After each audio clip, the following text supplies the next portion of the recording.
Echoes of Eternity, written by Miriam K. Musonda-salati, originally published in 2021, audiobook edition released in 2025, all rights reserved, copyright 2021-2025 by Miriam K. Musonda-salati. This audiobook is protected under international copyright law. No part of this recording may be reproduced, distributed, or transmitted in any form or by any means, including copying, recording, or electronic sharing, without the prior written permission of the author. Unauthorized use is strictly prohibited. All rights reserved. Acknowledgements. To everyone who believed in this story before it ever reached the world, thank you. Your encouragement, your love, and your presence help bring these chapters to life. To every reader and listener who holds these words close, you are part of this journey now, and I am grateful for you. Dedication. This audiobook is lovingly dedicated to every heart that has ever waited, wondered, hoped, or loved deeply. To the soul that believes in destiny. To the spirit that refuses to give up on what God has written. This is for you. This is Echoes of Eternity, a story shaped by longing, destiny, and the quiet spaces where love refuses to fade. Here time bends softly, memories breathe with warmth, and two souls discover that what is meant for them will always find its way back home. This is a tale for the heart that listens, for the spirit that feels deeply, for the one who knows that true love does not vanish. It echoes. Settle your thoughts. Open your spirit. Let the journey unfold. Chapter 1: Melodies of Youth. The air was crisp with the scent of autumn leaves as Hayden strolled through the ivy-covered arches of Green Hill University. The campus, dressed in a kaleidoscope of reds, ambers, and golds, was alive in ways that stirred both memory and imagination. Sunlight filtered through the branches of tall oaks, scattering golden flecks onto the stone walkways like nature's own confetti. Every breeze carried a whisper of nostalgia, as though the university itself remembered every soul that had ever walked its paths. It was the evening of the annual Fall Festival, the crown jewel of Green Hill traditions. For one night, the university's academic rigor softened into celebration. Professors set aside their lectures, students traded textbooks for lanterns, and music echoed through every corner of the campus. The heart of the festival lay in the main square, where strings of fairy lights twinkled like distant stars and stalls brimmed with everything from candied apples to handmade crafts. A small stage had been erected at the center, and from it poured the kind of music that seemed to bypass the ears and sink straight into the heart. A violin sang a haunting melody, soon joined by the rhythmic thrum of a guitar, and the result was a harmony that hovered somewhere between joy and longing. For Hayden, this night was more than tradition. It was an inspiration. As an art major, he saw life not in moments but in brushstrokes, in shades of shadow and light. He walked with a sketchbook tucked under his arm, always ready to capture the fleeting curve of a smile, the angle of a building against the sky, or the way the setting sun painted the clouds in strokes no human hand could ever replicate. The festival was, for him, an endless gallery of living canvases. Every lantern, every costume, every laughing face was another splash of color in a scene waiting to be immortalized. And yet, for all his eye for beauty, Hayden often felt like an outsider, peering in through the glass of his own quiet existence. He had friends, of course, classmates who admired his talent, professors who praised his work, but he rarely let anyone close enough to glimpse the parts of himself he poured onto his canvases. Art was his safe language, and sometimes the only one he trusted. Tonight felt different, though. Tonight, there was an electric hum in the air, a promise written into the wind that something extraordinary was waiting. And then he saw her. She stood at the edge of the fountain, her figure framed by the fading warmth of the setting sun. The golden light kissed her dark brown hair, catching strands that shimmered like burnished copper. Her eyes, deep and luminous, reflected the autumn leaves above her, as if nature itself had chosen her as its mirror. She laughed at something a friend had said, and the sound carried across the square like a melody more enchanting than the music on stage. Hayden froze. It was not the kind of pause that came from simple attraction. It was as though the universe had held its breath.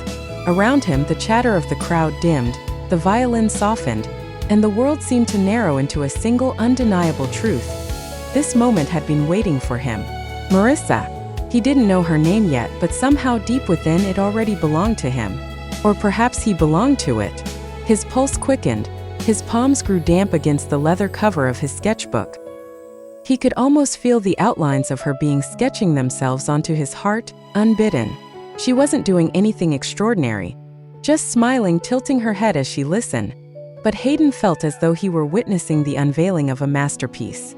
For the first time in his life, beauty wasn't something he needed to capture. It was something that captured him. He stood still for several seconds, debating. Should he approach her? What if she dismissed him? What if she turned away? The thought clawed at him, but so did another. What if he didn't? What if he let this moment slip, and for the rest of his life wondered what might have happened if he had just walked forward? Hayden drew in a breath, steadying his courage. His legs felt heavier than stone, but some invisible thread tugged him closer. Each step carried him not just across the square but across a threshold he hadn't even realized he was ready to cross. When he finally reached her side, the music seemed to hush. The laughter of the festival melted into background noise. All that remained was the sound of his heart pounding like a drum inside his chest.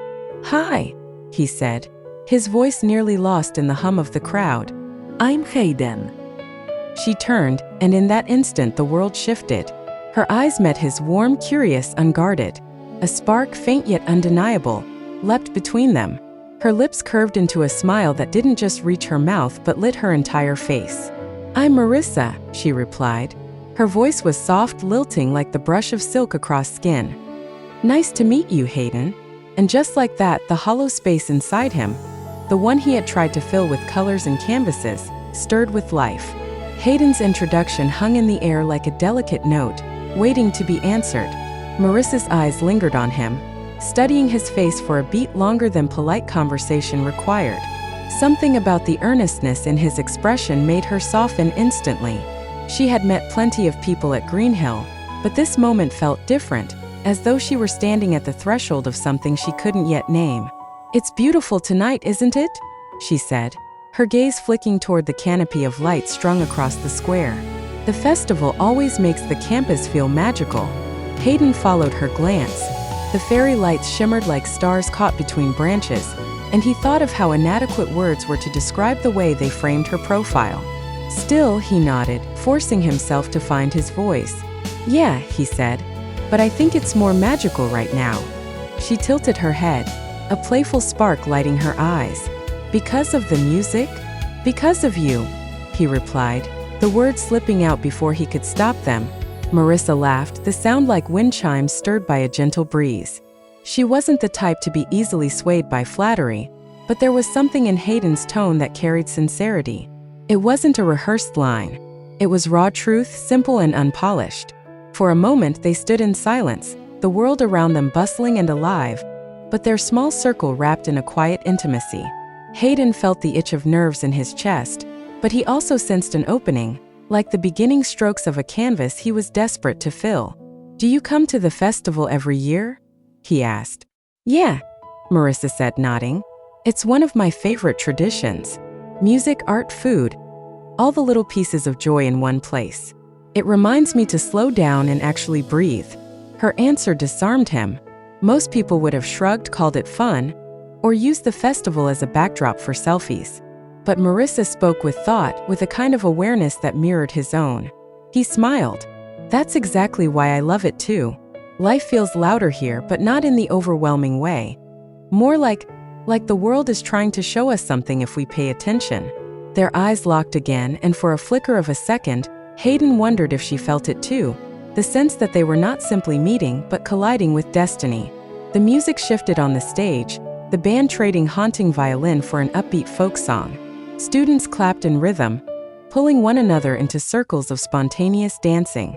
Marissa's friend excused herself to join the crowd, leaving Hayden and Marissa standing alone by the fountain. Marissa tucked her hair behind her ear, a small gesture that somehow made Hayden's chest tighten. "So Hayden," she said, her tone curious, "what do you study?" "Art," he answered quickly. Then, almost apologetically, he added, "I paint. And I sketch. It's kind of everything to me."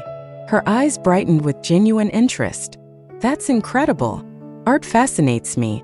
I'm in psychology, but I think there's something deeply connected between the two." People create art because of what they feel, what they go through. It's like the mind made visible. Hayden blinked, stunned for a moment. He wasn't used to people understanding so quickly, so effortlessly. Most just saw his work as pretty pictures. But Marissa? She saw the soul in it. "That's exactly how I see it," he said, his voice more urgent than he meant it to be. "Art is the part of us we can't explain any other way. It's everything left unsaid." A smile curved across Marissa's lips, soft but knowing. "Then maybe your paintings say more about you than you ever could." The word struck him like lightning. Not in a painful way, but in the way a truth you've always known feels when someone else finally names it. He wanted to laugh, to say something clever, but all he could do was look at her and marvel at how easily she seemed to understand him. The crowd around them grew louder, the dancing circle widening. A group of students pulled bystanders into the rhythm, and before Hayden could react, Marissa's hand brushed his. "Come on," she said with a grin. "Dance with me." Hayden's heart jolted. He was no dancer. His world was paint and canvas, not music and movement, but the warmth of her hand, even for a fleeting second, silenced all hesitation. They joined the circle, laughter spilling between strangers as the music swelled. Hayden stumbled at first, his movements awkward, but Marissa steadied him with her presence, her laughter coaxing him into the rhythm. Soon they were spinning beneath the fairy lights, their laughter tangled with the melody, their eyes never straying far from one another. For Hayden, the world had never felt so alive. Each step was a brushstroke, each laugh a note in a symphony he hadn't known he was missing. When the song finally ended, they found themselves breathless, standing closer than they had before. Marissa's cheeks glowed with warmth, and Hayden's chest rose and fell with the exhilaration of both the dance and the nearness of her. "Not bad for an artist," she teased. "Not bad for someone who doesn't know how to breathe when you're this close," he wanted to say. But instead he just smiled, his silence saying everything. The music from the festival softened into the background as Hayden and Marissa drifted away from the dancing circle. Their breath still came quick with laughter, cheeks glowing from the rush of movement. The fountain glistened nearby, its waters catching the twinkle of fairy lights like scattered stars, and instinctively they wandered toward it, drawn by the quiet it promised away from the crowd. They found a bench tucked beneath an oak tree. Marissa sat first, her hand brushing fallen leaves from the wooden slats. Hayden lowered himself beside her, suddenly hyper-aware of the closeness. Every detail seemed amplified, the brush of her sleeve against his, the warmth radiating from her, the faint scent of lavender and autumn air that clung to her hair. For a moment neither spoke. The festival sounds carried on in the distance. Students laughing, music swelling, vendors calling out about caramel apples and roasted chestnuts. But here, in the dim glow of lantern light, it felt as though the world had paused. Marissa broke the silence. "So Hayden, why art?" Her tone was soft but curious, as though she truly wanted to understand. He smiled faintly, looking down at his hands. "Because it's the only way I know how to make sense of things. The world moves too fast sometimes. People forget things, moments, feelings, but if I can capture it on canvas, even a little piece, then it doesn't get lost. It's like proof that the beauty was real." Her eyes softened. "That's beautiful. And honest. Most people I ask would give me some practical answer like because I'm good at it, or because it'll pay the bills someday. But you," she shook her head with a quiet smile, "you talk about art the way some people talk about love." Hayden's throat tightened. He wanted to tell her that maybe it was the same thing, that art and love both demanded vulnerability, both terrified and exhilarated him in equal measure. But instead he said, "And you? Why psychology?" Marissa leaned back slightly, her gaze lifting toward the canopy of branches above them. Lantern light danced across her features. "Because people fascinate me. The way we think, feel, dream, hurt, heal. I want to understand it, not just for myself but for others too. Sometimes I feel like the mind is this endless puzzle. Maybe if I can learn enough, I can help someone put the pieces back together." He studied her quietly, admiration blooming inside him. She wasn't just beautiful. She had depth, conviction. She wanted to heal. That kind of strength humbled him. Their conversation flowed from there like water from the fountain. Smooth, unbroken, natural. They spoke about favorite books, childhood dreams, their quirks and fears. Hayden admitted he sometimes stayed awake until dawn painting, chasing an idea until it consumed him. Marissa confessed she collected journals, dozens of them, filled with half-written stories, sketches, and fragments of thoughts she could never quite let go of. "Sounds like you're an artist too," Hayden teased gently. "Maybe," she said with a laugh, "but words are my paintbrush. I've always thought if I didn't study psychology, I'd probably write novels." "Then maybe you should," he said earnestly. "The world could use your voice." Her cheeks flushed at the sincerity in his tone. She looked at him for a long moment, as though weighing whether to believe him. The night deepened, stars scattering across the sky above. Around them, the festival began to quiet as booths closed and music faded. Yet neither Hayden nor Marissa moved to leave. Time seemed reluctant to intrude on their newfound connection. Eventually, Marissa glanced at the fountain, the rippling water reflecting her thoughtful expression. "Do you ever feel like some moments aren't accidents?" Hayden turned to her, surprised. "What do you mean?" "Like maybe the universe nudges us," she continued. "Puts us in the right place at the right time with the right people. Almost as if—" She hesitated, searching for the right words. "As if some meetings are written before they ever happen." Hayden's heart stuttered. It was as though she had plucked the thought straight from his own chest. "I do," he said quietly, "and right now feels like one of those moments."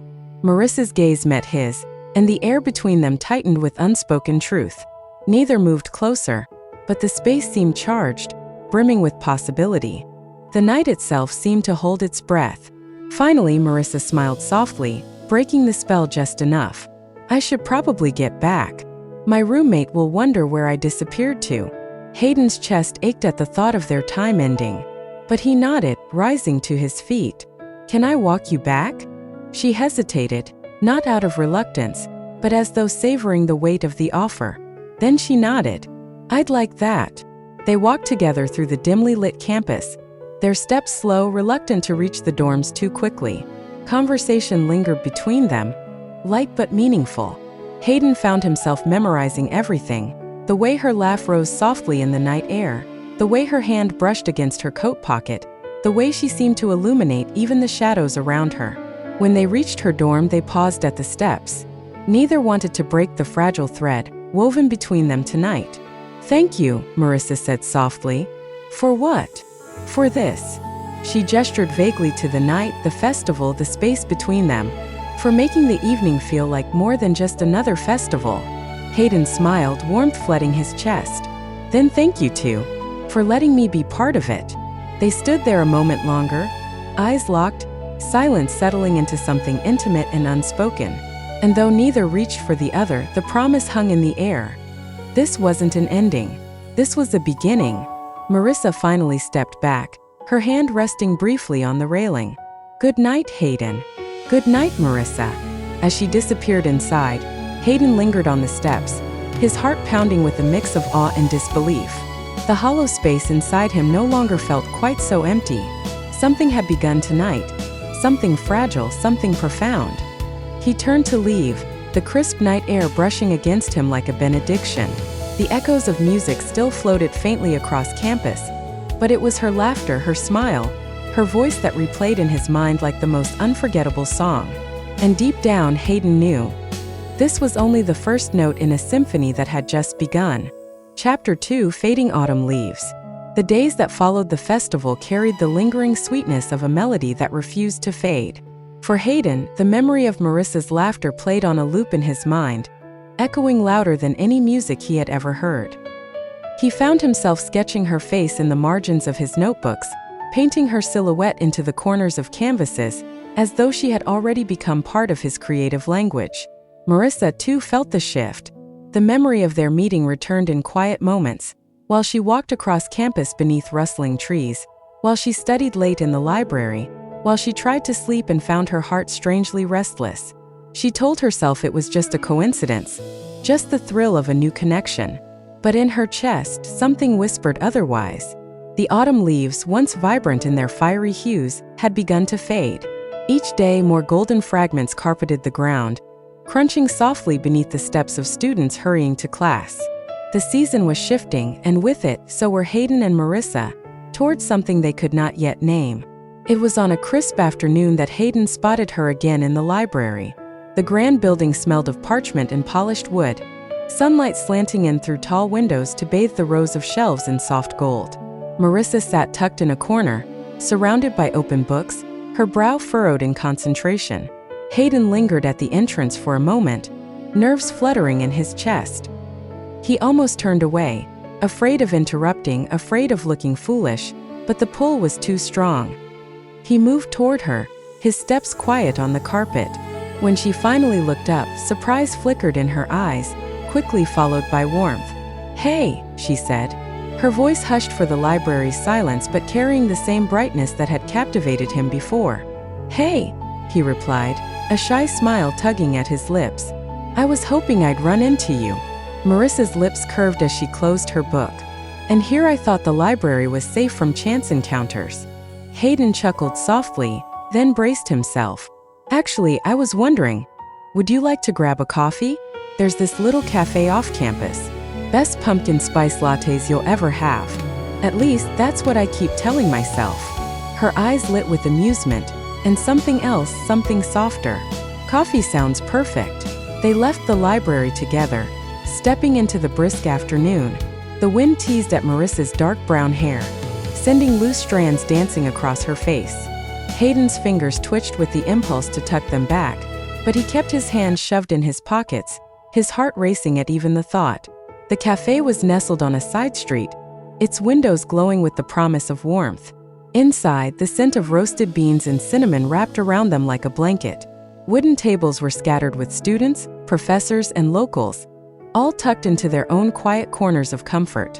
They chose a table by the window, the golden light spilling across Marissa's face as she wrapped her hands around the warm cup.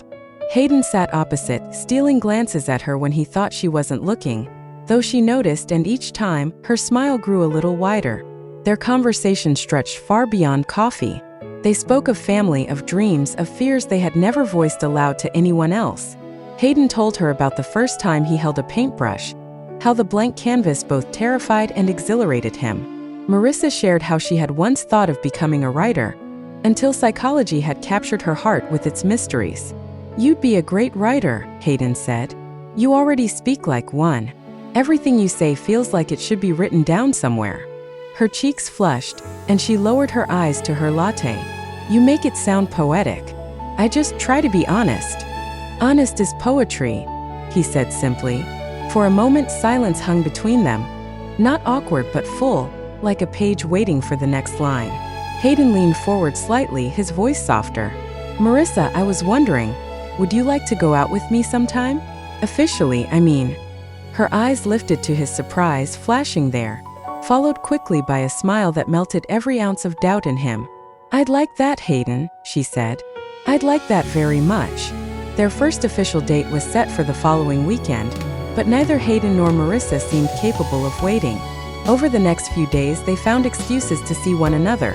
Quick walks between classes, stolen conversations outside lecture halls, brief lunches under the shade of trees shedding their last golden leaves. When Saturday finally arrived, Hayden led Marissa to the university's art gallery. It wasn't the grandest of spaces, but for him it was sacred. The walls held stories told in oil, charcoal, watercolor, each piece a voice speaking to whoever paused long enough to listen. Marissa's eyes widened as they entered. "This is beautiful," she whispered, her voice reverent as if afraid to disturb the silence. Hayden smiled. "It's one of my favorite places. I thought, maybe I could share it with you." They moved slowly through the gallery, stopping at each painting. Hayden explained little. He preferred to hear what Marissa saw first. "This one feels lonely," she said, pausing before a canvas of a single figure against a stormy background, "but not hopeless, like they're waiting for something or someone to arrive." Hayden glanced at her, startled by her insight. That was exactly what he had felt when he painted it. "You have an eye for this," he murmured. She shook her head. "No, I just feel things." He wanted to tell her that was all art demanded, feeling, but he let the moment linger, watching how her presence seemed to breathe new life into the paintings around them. At one point, they stopped before a large abstract piece. Swirls of blue and crimson collided in violent strokes. Hayden had spent weeks agonizing over it, never sure if it was brilliance or failure. Marissa tilted her head, studying it with quiet focus. This looks like conflict, but also passion, like two forces colliding and neither willing to give way. Hayden laughed softly, shaking his head. You're dangerous, you know that? Her brow furrowed in confusion. Dangerous. You see right through things. Through me. His voice dipped, carrying more weight than he intended. Their eyes held, the air between them charged, until Marissa finally looked away, her cheeks warming. They left the gallery as dusk settled over the campus. The last light of the sun painted the sky in streaks of violet and rose, the air crisp enough to draw them closer together as they walked. Hayden glanced sideways at her, summoning courage. I'm really glad we did this. Marissa smiled, her breath fogging lightly in the air. Me too, Hayden. You make the world feel different, like I'm seeing it through new colors. His heart stuttered. To him, that was the highest compliment anyone could give. As they neared her dorm, the crunch of leaves underfoot marking each step, Hayden's mind whirled. He wanted to hold her hand, to keep this moment from slipping too quickly into memory. But he hesitated, afraid of moving too fast, afraid of breaking whatever fragile magic was unfolding between them. When they finally stopped at her door, Marissa turned to him, eyes warm. Thank you for today, for showing me your world. Thank you, he replied softly, for stepping into it. There was a pause, a heartbeat stretched into eternity. Then, with a courage that surprised even herself, Marissa leaned up on her toes and pressed a brief kiss to his cheek. Hayden froze, the warmth of her lips burning into his skin. Before he could react, she was already retreating with a shy smile, slipping inside the building with a soft, "Good night, Hayden."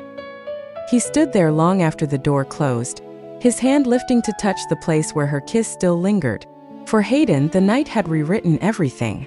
Sunday morning dawned crisp and pale, sunlight dripping through the branches outside Hayden's window like liquid gold. He had slept little, his mind replaying the kiss on his cheek, the way Marissa's laughter seemed to echo in the stillness. His sketchbook lay open on the desk, pages filled with her features sketched again and again, the curve of her smile, the tilt of her head, the depth of her eyes. By the time the week rolled on, their connection had deepened into a rhythm that felt both new and inevitable. They sat together at lunch, walked across campus with coffees warming their hands, studied in quiet corners of the library where the silence was interrupted only by whispered jokes and smiles they couldn't suppress. It wasn't dramatic, not yet. No grand declarations, no sweeping gestures. But it was steady like the unfolding of a sonata, each note building on the last. One afternoon, as leaves drifted lazily from the trees, Hayden found himself walking Marissa home again. The air was thick with the scent of earth and wood smoke, autumn clinging stubbornly to its last breath before winter claimed the land. Marissa tightened her scarf around her neck. Do you ever wonder where we'll all end up? I mean, after graduation? Hayden glanced at her, surprised. Sometimes. I guess I try not to think too far ahead. Life feels easier when I just focus on what's in front of me. What about you? She hesitated, then gave a small shrug. I wonder about it all the time. My parents have plans for me, law school, a respectable career, all of that. But my heart, it doesn't always fit into their mold. I don't know if I want the life they picture for me. There was a vulnerability in her words that made Hayden's chest ache. He slowed his steps, searching her face. So what do you want, Marissa? If you could choose for yourself. There was a vulnerability in her words that made Hayden's chest ache.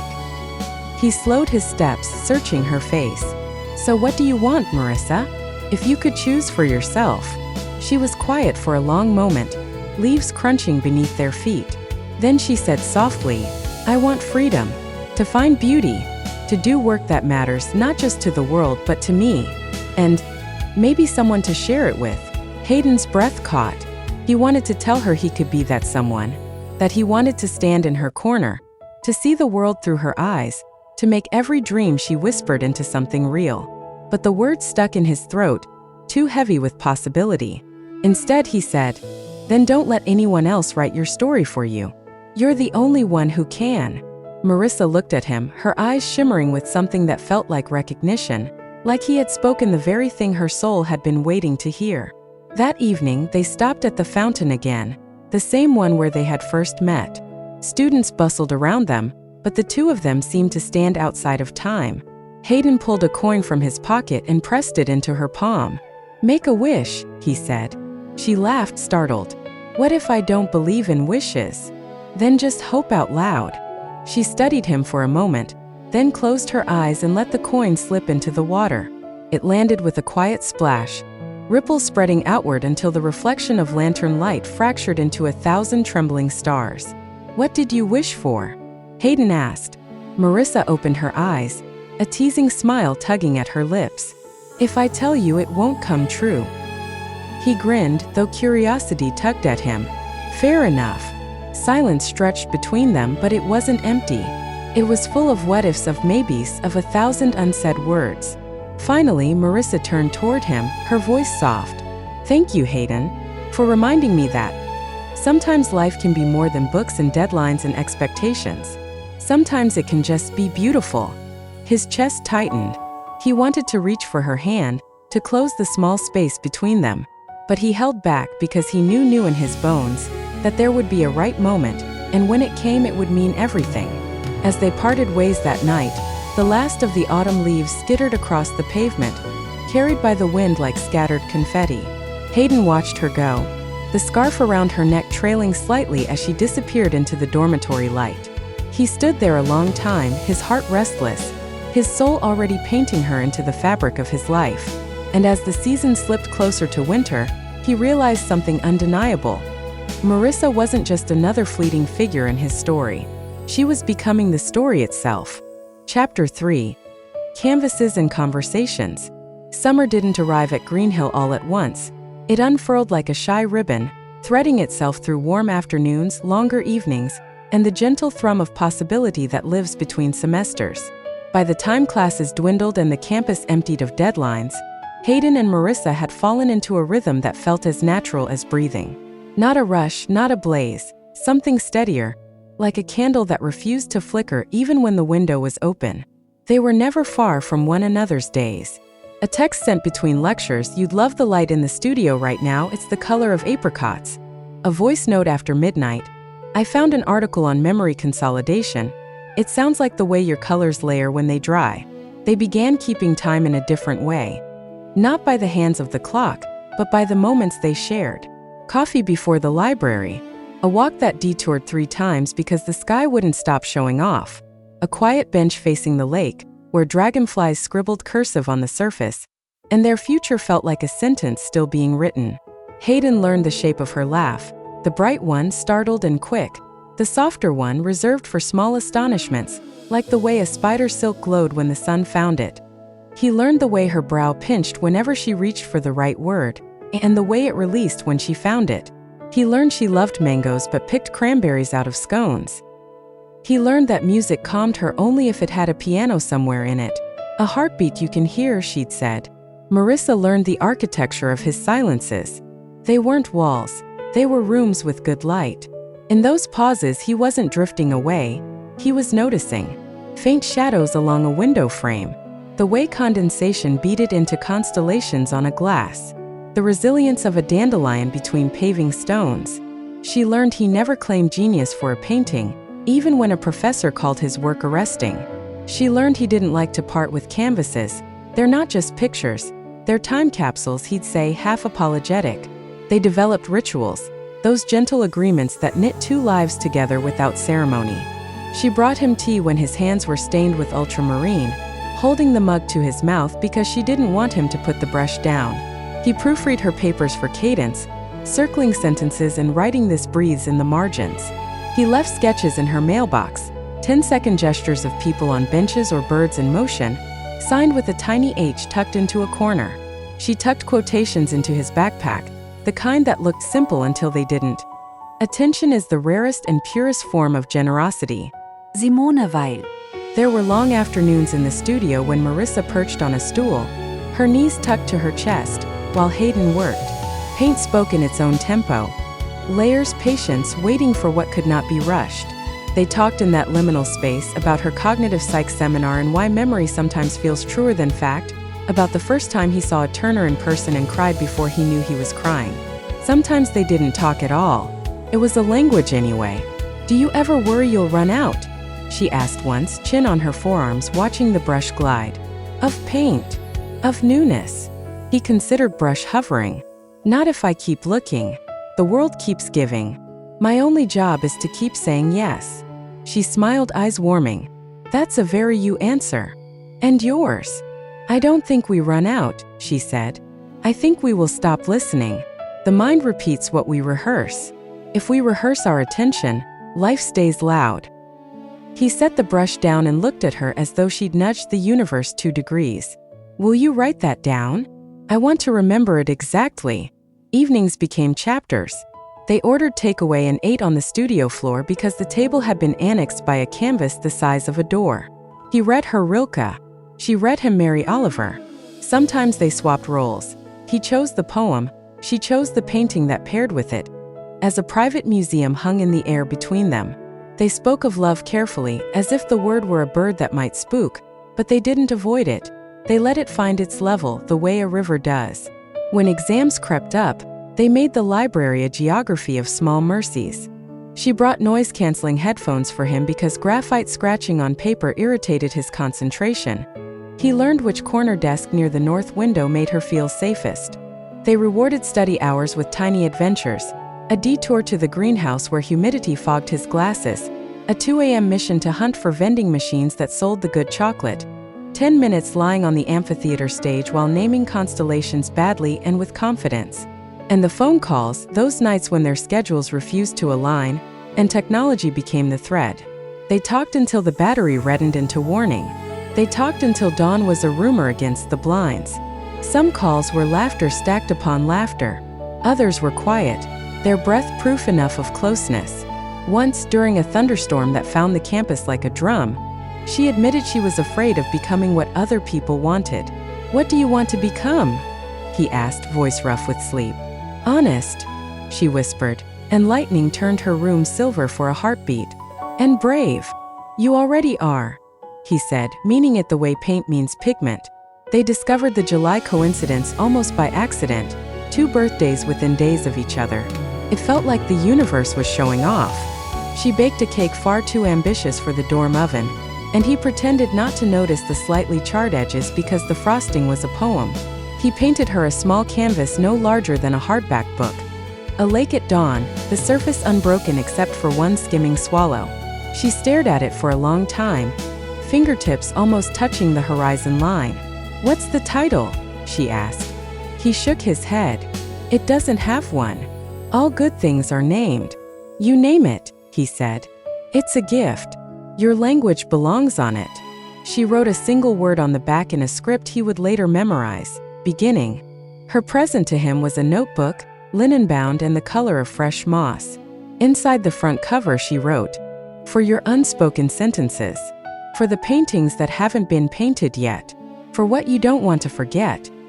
He carried it everywhere, as though his steadier heartbeat depended on it. They celebrated with a train ride to a nearby town that had a farmer's market and a second-hand bookshop that smelled like dust and lemon furniture polish. They ate peaches over a bin because they were so ripe they demanded a place for the spill. Juice ran down their wrists, and they laughed until the shopkeeper shooed them outside with a smile. He bought a battered copy of Letters to a Young Poet. She found a psychology text from the 70s with marginalia like treasure maps. On the platform home, he rested his head on her shoulder, and time briefly, blessedly, stopped. The art department hosted a midsummer salon. Students could pin anything to the walls. Finished pieces, works in progress, even questions written large. Hayden's canvas, the one he'd been circling for months, finally stood on its easel, taller than both of them. It was not a portrait, and yet it was. Blues beneath umbers. A field of light textured so subtly you had to lean in to feel it gather under your ribs. If you stood long enough, the painting seemed to breathe. "I'm nervous," he confessed, rubbing his thumb where a scar cut a pale crescent through the paint-stained pad. "Not because people will see it. Because you will." "I already have," she said, stepping closer. "When you weren't looking." He almost laughed. "What do you see?" She didn't answer at first, only let her eyes travel the length of it. "It feels like listening," she said finally. "Like the aftermath of a beautiful noise.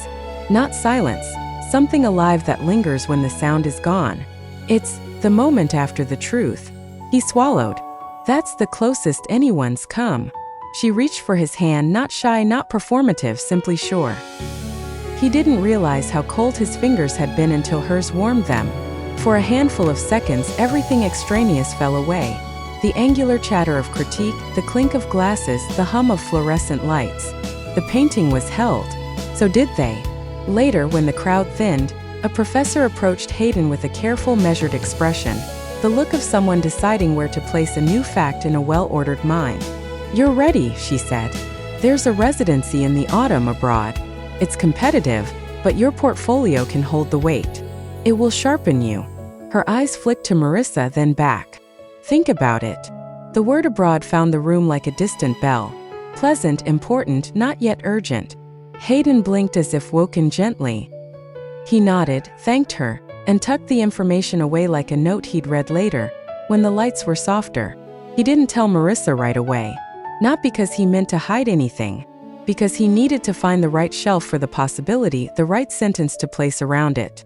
Her hand was still in his when they left, and they walked home under a sky still warm from the day, their shadows keeping pace as though they were old friends. Summer broke apart into internships and shifts and days cut by errands. They kept close anyway. When they couldn't share hours, they shared fragments. The phone made a rope of their distance. There were mundane details: the laundromat ate my last sock again, this cannot be a chance, and sudden tenderness. I saw a child in yellow rain boots leap every puddle like it was a prize.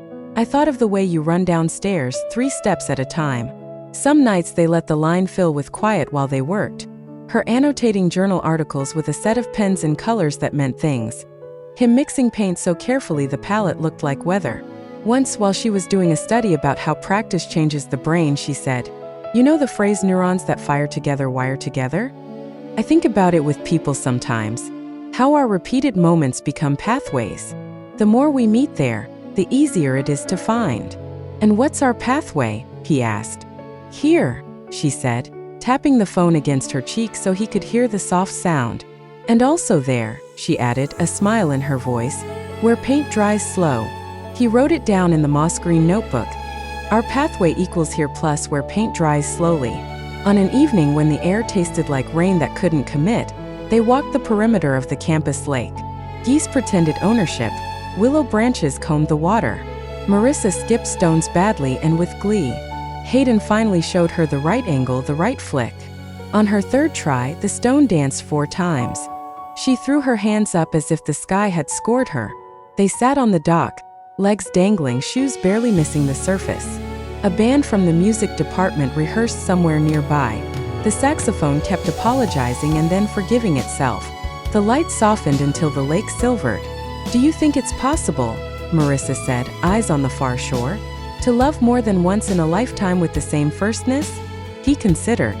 "I think the heart's good at what it practices. If it practices closing, it will close elegantly. If it practices opening, it can be new again and again." She breathed out through her nose, a small sound that might have been relief. "Then I hope I practice right." "You will," he said, and meant we will, but didn't press the plural. A breeze lifted, carrying the crisp smell of leaves even though summer still wore its green face. Change had a way of sending postcards early. They played a game, questions they could pocket for later, to be answered when life asked for them. His, "What would your work look like if you weren't afraid?" Hers, "What would your love look like if you didn't apologize for its size?" They didn't solve them. They weren't meant to. They were compass points, not destinations.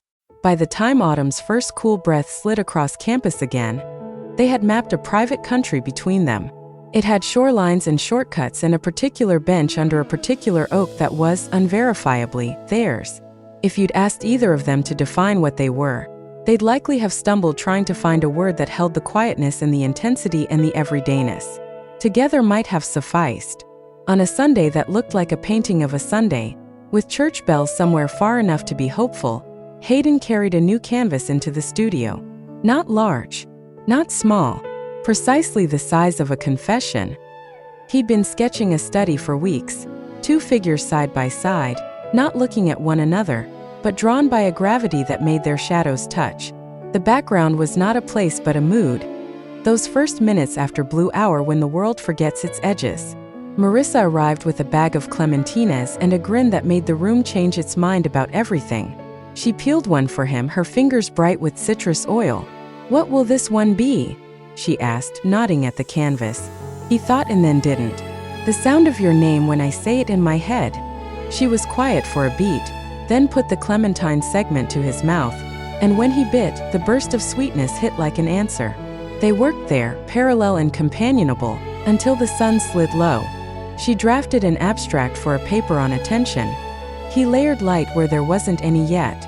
Every so often he'd step back, squint, then move in again with a certainty he was learning to trust. She watched the painting take breath and wrote a sentence she would later highlight. "What we attend to grows real." Near evening, a message pinged on Hayden's phone. The subject line was bland in the way important messages often are. Residency application window open. He felt the shift, the faint earthquake of a door unlocking somewhere down a hallway. He didn't open it right away. He looked at Marissa, hair loosened by the day, pen behind her ear. He looked at the canvas mid-saying. He looked at his hands and found paint where paint always found him. "Everything okay?" she asked, noticing the way his shoulders had changed. He smiled. "Yeah, just later thing." "Later thing," she repeated, trusting him enough not to press. Trust, they were learning, is also a language. He put the phone face down, the notification haloing beneath like a tide under a boat, unseen but moving everything.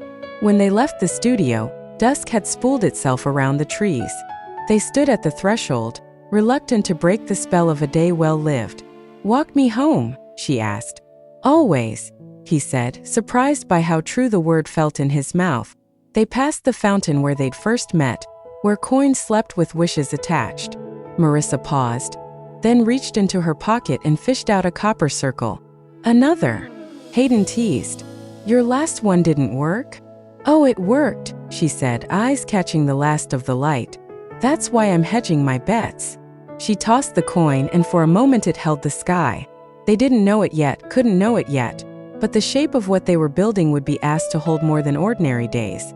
Love would be asked its favorite question and then a harder one. But for now, for this chapter, they had a dock on a lake, a notebook with green linen, a painting that breathed even when they didn't touch it, and a July that arrived in duplicate like a promise signed twice. And sometimes that's enough, to start a life with the right kinds of conversations and the right amount of light. Chapter 4, Fading Echoes.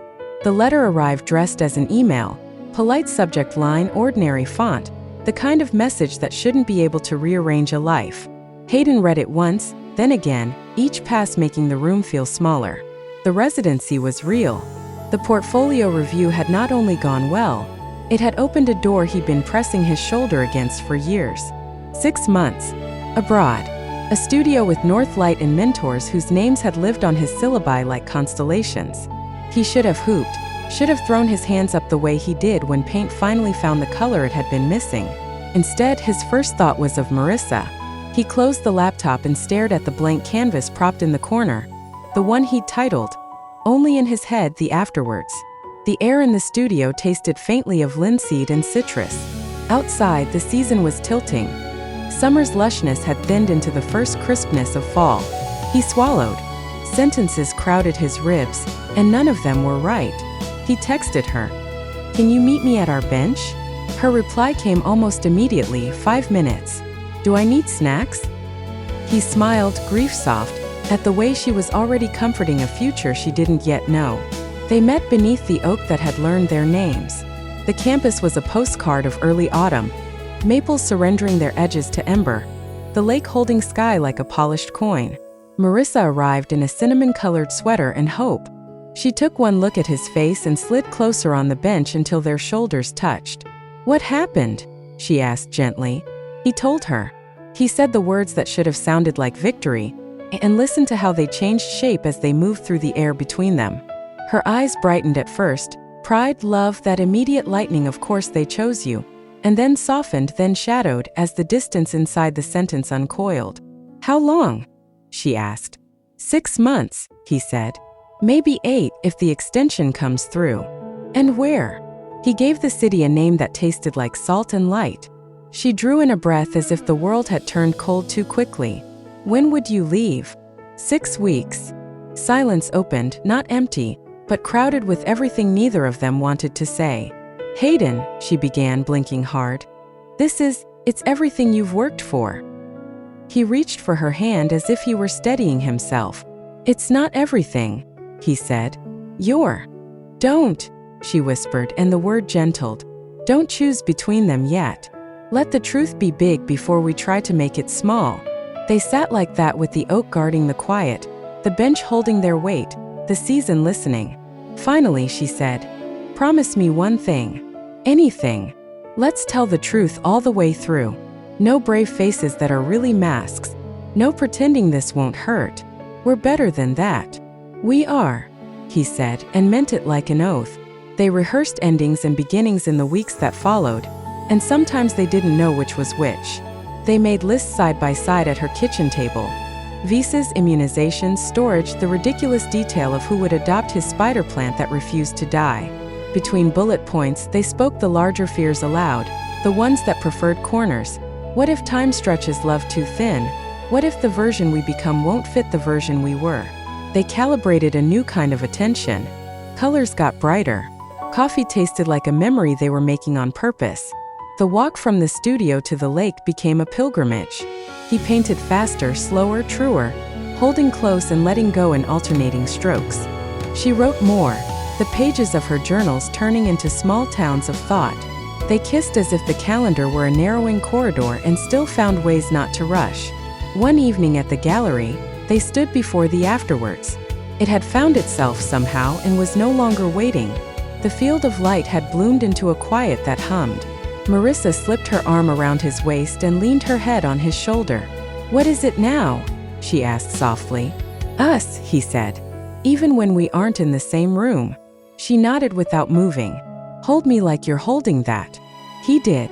Goodbyes are choreography. Airports insist upon it. The day of departure arrived with breathless efficiency. Bags zipped, passport double-checked, phone chargers coiled like small snakes. Marissa braided her feelings into a neatness that betrayed their size. They rode to the terminal with fingers laced and didn't talk more than they had to. The words were too heavy to lug and too important to drop. At security, the line made a map of partings. Children clung then wriggled free. Lovers practiced the art of smiling while leaking at the edges.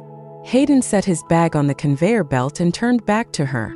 The fluorescent lights were unkind, but love is stubborn with its own illumination. She looked beautiful as the truth. This isn't the end, he said, because the sentence demanded to be said by someone, and it was his turn. I know. Her voice shook. It's a door. I just hate doors. He kissed her soft then certain. Their foreheads rested together for a breath that tried and failed to be enough. Make your art, she whispered. Find new light and bring it back to me. Keep your courage, he whispered back. Write everything down. Even the parts that sting. They were not dramatic. No proclamations shouted across the concourse. But when he stepped into the river of travelers, and she stayed on the bank, the world made a sound only they heard. The soft tearing of a page removed very carefully from a notebook. She watched until the back of him became a crowd and then became no one. She stood there longer than she needed to, because sometimes dignity looks like refusing to hurry grief. When she finally turned, the automatic doors sighed, and the outside air met her like a question. The first week was an echo that couldn't find its source. She kept glancing at her phone to show him small miracles. The way rain had embroidered the window with a pattern like lace, the goose that had decided the middle of the walkway was sovereign territory, and every time the impulse arrived, so did the emptiness. She texted anyway. Made the tea too strong again. You'd hate it. He replied 12 minutes later with a photo of a sunlit studio and a caption that tasted like relief. North Light. It's everything, they say. They learned the new mathematics of time zones, how his dawn could hold hands with her late afternoon. They made rituals across distance. A photograph at 11:11 local time, wish, send. A 3-song call before she slept or he rose. No more, no less, keep it sacred. They sent each other sound. He recorded the swallows that stitched the sky above his window. She recorded the soft syncopation of rain in the stairwell. At first, the calls were buoyant, glinting. He spoke like a man who had found the river exactly where the map promised, and it was impossibly wider. Mentors who looked at his work and saw further than he knew it could go. A kiln-smelling cafeteria that served bread still warm. A museum down the street that changed what he thought he knew about blue. She cheered, meant it, wrote from his joy like it was a grammar she'd always wanted to learn. But even happiness throws shadows. Some nights the connection fuzzed and so did they. She would say, "How was your day?"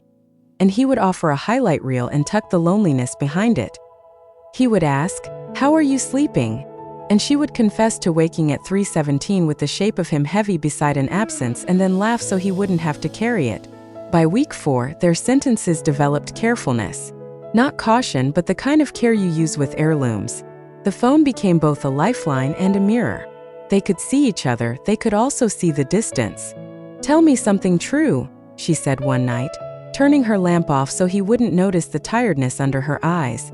"I miss your shoulder," he said. "The left one. It's where I put my head when I don't know what I'm doing." She closed her eyes. "I miss the sound you make when a brushstroke goes right." He laughed softly. "I didn't know I made a sound." "You don't either," she said. "That's why I miss it." Seasons move even when we don't want them to. Green gave way to copper. The campus grew a scaffold of scarves. Marissa threw herself into her work with a tenderness that didn't let her off the hook. She tutored first years in the study center, taught them how to build habits that wouldn't break under stress, and reminded them that rest was not a reward but a resource. She ran along the lake path until her breath found a tunnel of quiet, and then she walked. At night, her journals filled and filled. She learned that grief isn't only for endings. It's also for transformations you didn't choose on purpose. Some days she felt strong in the way of oaks, rooted, wide-armed, patient.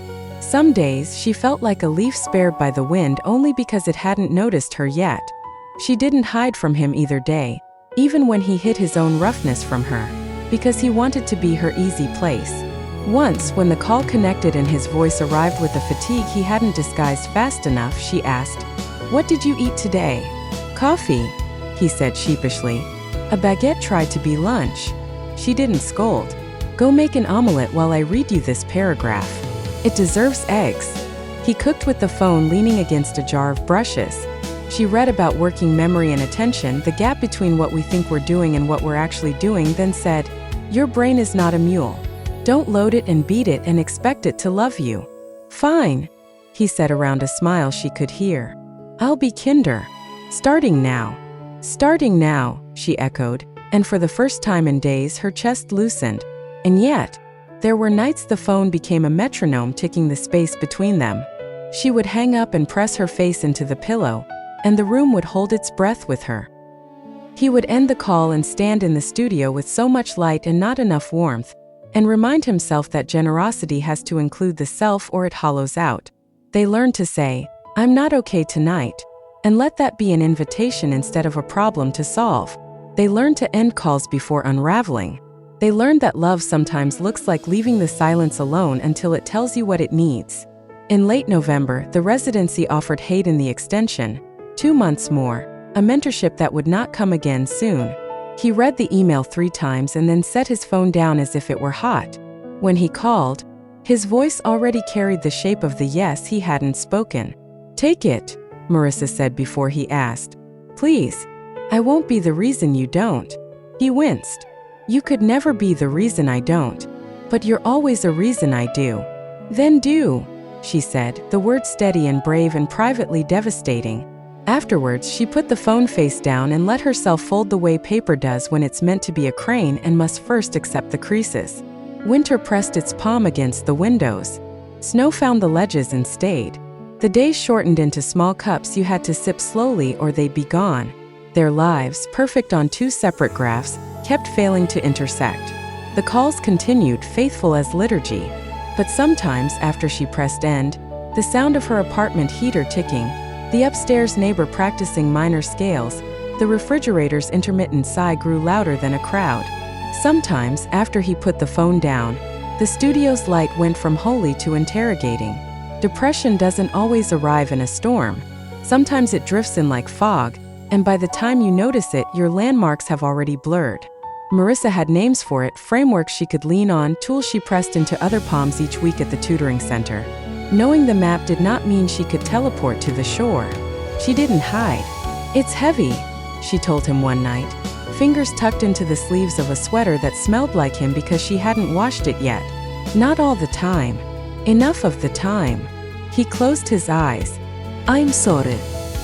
"I'm not asking you to fix it," she said gently. "Just sit with me in it a while." He did, on the other end of the world, but also somehow right there, saying nothing until nothing loosened. He told her the truth too. "Sometimes I feel like I'm cheating on the painting with the future," he admitted. "Like I'm thinking about what it will mean before I've let it be." She smiled into the dark. "Then let it be. We'll make sense later. Promise. Promise." The morning he was due to fly home, the airport reversed the choreography. The arrivals board became benevolent. The crowd's impatience softened into a specific hope. Marissa stood at the rail and pressed her palm to the cold metal because her hands needed a place for their longing. When Hayden finally rounded the corner, travel-tired and beautiful, she didn't cry. She walked to him with the quiet of someone who had carried a candle through a tunnel and found herself outdoors at last. He folded into her, and the world made another sound only they heard, the gentle knitting together of what distance had thinned. But that is another chapter's scene. For now, what matters is this. Love had not solved time. Time had not dismantled love. They weren't the same two people who had kissed under a string of festival lights and promised each other bravery. They were larger, stretched, tempered, more honest. And the echoes that had faded in the hard months hadn't vanished. They had taught the two of them how to listen with new ears. On the walk home from the arrival's gate, her hand found his, and he threaded their fingers like a prayer. Snow caught in her hair. He shook his head and laughed, low and grateful. "What?" she asked. "Nothing," he said, and then told the truth. "Everything. You. Here." Their breath unscrolled in white ribbons that braided and disappeared. Behind them, doors opened and closed. Ahead of them, doors waited. They would open them one by one. Chapter 5, Uncharted Paths. The weeks after Hayden's return unfolded like pages from a book that couldn't decide if it was comedy or tragedy. Some moments felt gilded with the sweetness of reunion. Coffee dates that lingered longer than intended, quiet evenings curled on the studio floor, laughter so loud they startled the silence of the library. But woven among those threads were shadows neither of them wanted to name. Opportunities pressed in on Hayden like waves against a cliff, relentless and thrilling, while Marissa felt her own life tugging her toward questions with no clear answers. At first, they tried to cling to the familiar, the bench beneath the oak, the fountain where they had first collided with fate, the rituals of tea, sketches, and poems. But life had a way of intruding. Hayden's professors praised his residency portfolio with urgency in their voices, as if afraid the fire might burn out before it consumed the whole world. Invitations poured in. Group shows, gallery introductions, late-night workshops. He said yes more often than he should have, afraid of losing momentum. Marissa tried not to feel the distance. She knew he loved her. Every look, every touch, every brush of his hand across hers confirmed it. But there was a tautness in him now, a restlessness that sometimes made her wonder if he was already leaning into a future that didn't have room for her. She told herself it was her own fear talking. Yet fear has a way of tinting every glance, every silence. One night, she surprised him by visiting the studio unannounced. She expected to find him alone, paint smudged across his hands, bent over a canvas the way he always was when the rest of the campus slept. Instead, she found him with Sophia. The woman's hair was pulled into a messy knot, streaked with flecks of bronze paint that glimmered under the fluorescent light. Sparks of metal and fragments of wire lay scattered around her workspace, sculptures rising like creatures half-born. She was laughing, full-bodied, unrestrained, while Hayden gestured wildly with his brush, explaining some point about color theory. Marissa froze at the door, the warmth in her chest cooling into something brittle. Hayden noticed first. "Marissa."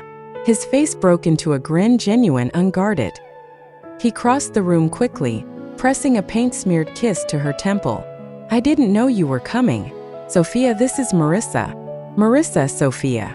Sophia wiped her hands on a rag and offered a bright smile. "So you're the famous Marissa. I've heard so much about you." Famous. The word lodged oddly in Marissa's mind. She smiled politely, but something in her chest shifted. They didn't stay long that night. Hayden, oblivious to the undercurrent, walked her back, recounting Sophia's brilliance with steel, and the way she pushed him out of his comfort zone. Marissa nodded, listening, but inside she wrestled with feelings she wasn't proud of: jealousy, insecurity, fear that Hayden's fire might one day be fueled by someone else. At the same time, Alex was becoming a more constant presence in Marissa's days. It began innocently: study groups, shared notes, conversations about memory and cognition that spilled over into late-night coffee runs. Alex was steady while Hayden was stormy. He didn't burn, he glowed. With him, there was no fear of being left behind, no sense of competing with something larger than herself. One afternoon, after hours buried in research, Marissa found herself walking with Alex along the lake. The water shimmered with late sunlight, geese carving slow trails across its surface. "You look tired," Alex said, glancing at her with concern. Marissa smiled faintly. "Maybe I am. Sometimes it feels like I'm holding two worlds in my hands, and I don't know if I'm strong enough." "Hayden?" he asked gently. She nodded. Alex didn't press, didn't pry. He only said, "Strength isn't about never dropping anything. It's about choosing what you refuse to let go of." His words lingered with her long after they parted. Neither Hayden nor Marissa crossed any lines. Their love remained intact, burning, real. But both felt the tremors, the pull of companionship that wasn't theirs, the temptation of easier roads, the quiet guilt of even imagining a different path. Hayden hated the flicker of admiration he sometimes felt for Sophia's ferocity, her ability to dismantle his artistic defenses without apology. He would catch himself thinking of her critique while working on a canvas, and then curse himself for letting her voice intrude. Marissa hated the comfort she sometimes felt with Alex, the way he listened without distraction, the way he seemed content to simply be present. She never compared him to Hayden aloud, but the thought crept in: what if love didn't have to feel like a storm? They buried these questions, but silence did not smother them. Silence made them echo louder. One evening, they found themselves back at the fountain, the water glittering beneath the lantern light. The place that had once felt like the purest beginning now felt like a mirror, reflecting the cracks that distance and ambition had etched between them. "You've been distracted," Marissa said softly, not accusing, just observing. "I know." Hayden rubbed the back of his neck. "I'm trying, Marissa. I don't want you to feel forgotten," she finished for him. He flinched. Her eyes softened immediately. "I know you love me. That's not the question. Sometimes I wonder if love is enough to hold everything else together." Hayden's throat tightened. He reached for her hand, lacing their fingers. "It has to be," he said, more fiercely than he intended. But even as he said it, both of them knew the truth. Love was strong, but it was not simple. And the paths ahead of them were uncharted, full of shadows and crossroads neither could yet see. Chapter 6: Ties That Echo. The days blurred into weeks, and though Hayden and Marissa still walked the same paths, sat at the same fountain, and kissed in the same doorways, something indefinable had shifted. Love was still there, strong, radiant, unyielding, but it was no longer untouched. The world, with its opportunities and its interruptions, had found cracks in its closeness and pressed its fingers against them. Hayden's calendar filled like a canvas with too many strokes. Professors wanted him to assist in advanced studios. Gallery owners invited him to openings where champagne flowed and critics lingered with sharp eyes. His name was beginning to circulate, not just at Greenhill but beyond. It was everything he had dreamed of. Yet sometimes he looked at his reflection and wondered if he was becoming the kind of artist who had time for everyone except the woman he loved. Marissa tried to be patient. She told herself this was what she wanted for him, that love meant cheering him forward, even when it meant she was left behind. But there were nights when she sat with her journal open and could not write a word because the ache in her chest was louder than anything she might put on the page. Sophia became a constant presence in Hayden's creative life. They collaborated on projects, their studios side by side, their conversations fast and urgent. She was a whirlwind, bold, opinionated, unafraid to tell him when a piece fell flat or when he was playing it safe. Hayden admired her honesty even when it stung. Sometimes, he caught himself repeating her words later, as though testing them for truth. One evening, after hours of wrestling with a stubborn canvas, Hayden slumped in his chair, rubbing his temples. "Too polite," Sophia said, gesturing at the painting. "It's beautiful, sure. But beauty isn't enough. You're Hayden. You should be making work that scares you." He looked at her, startled by the fierceness in her tone. "And what if I fail?" he asked quietly. "Then fail spectacularly," she shot back, her eyes blazing. "But don't you dare waste your talent on safe." Her words echoed long after she left, finding their way into his dreams. He hated that they did. He hated, too, the small spark of gratitude he felt.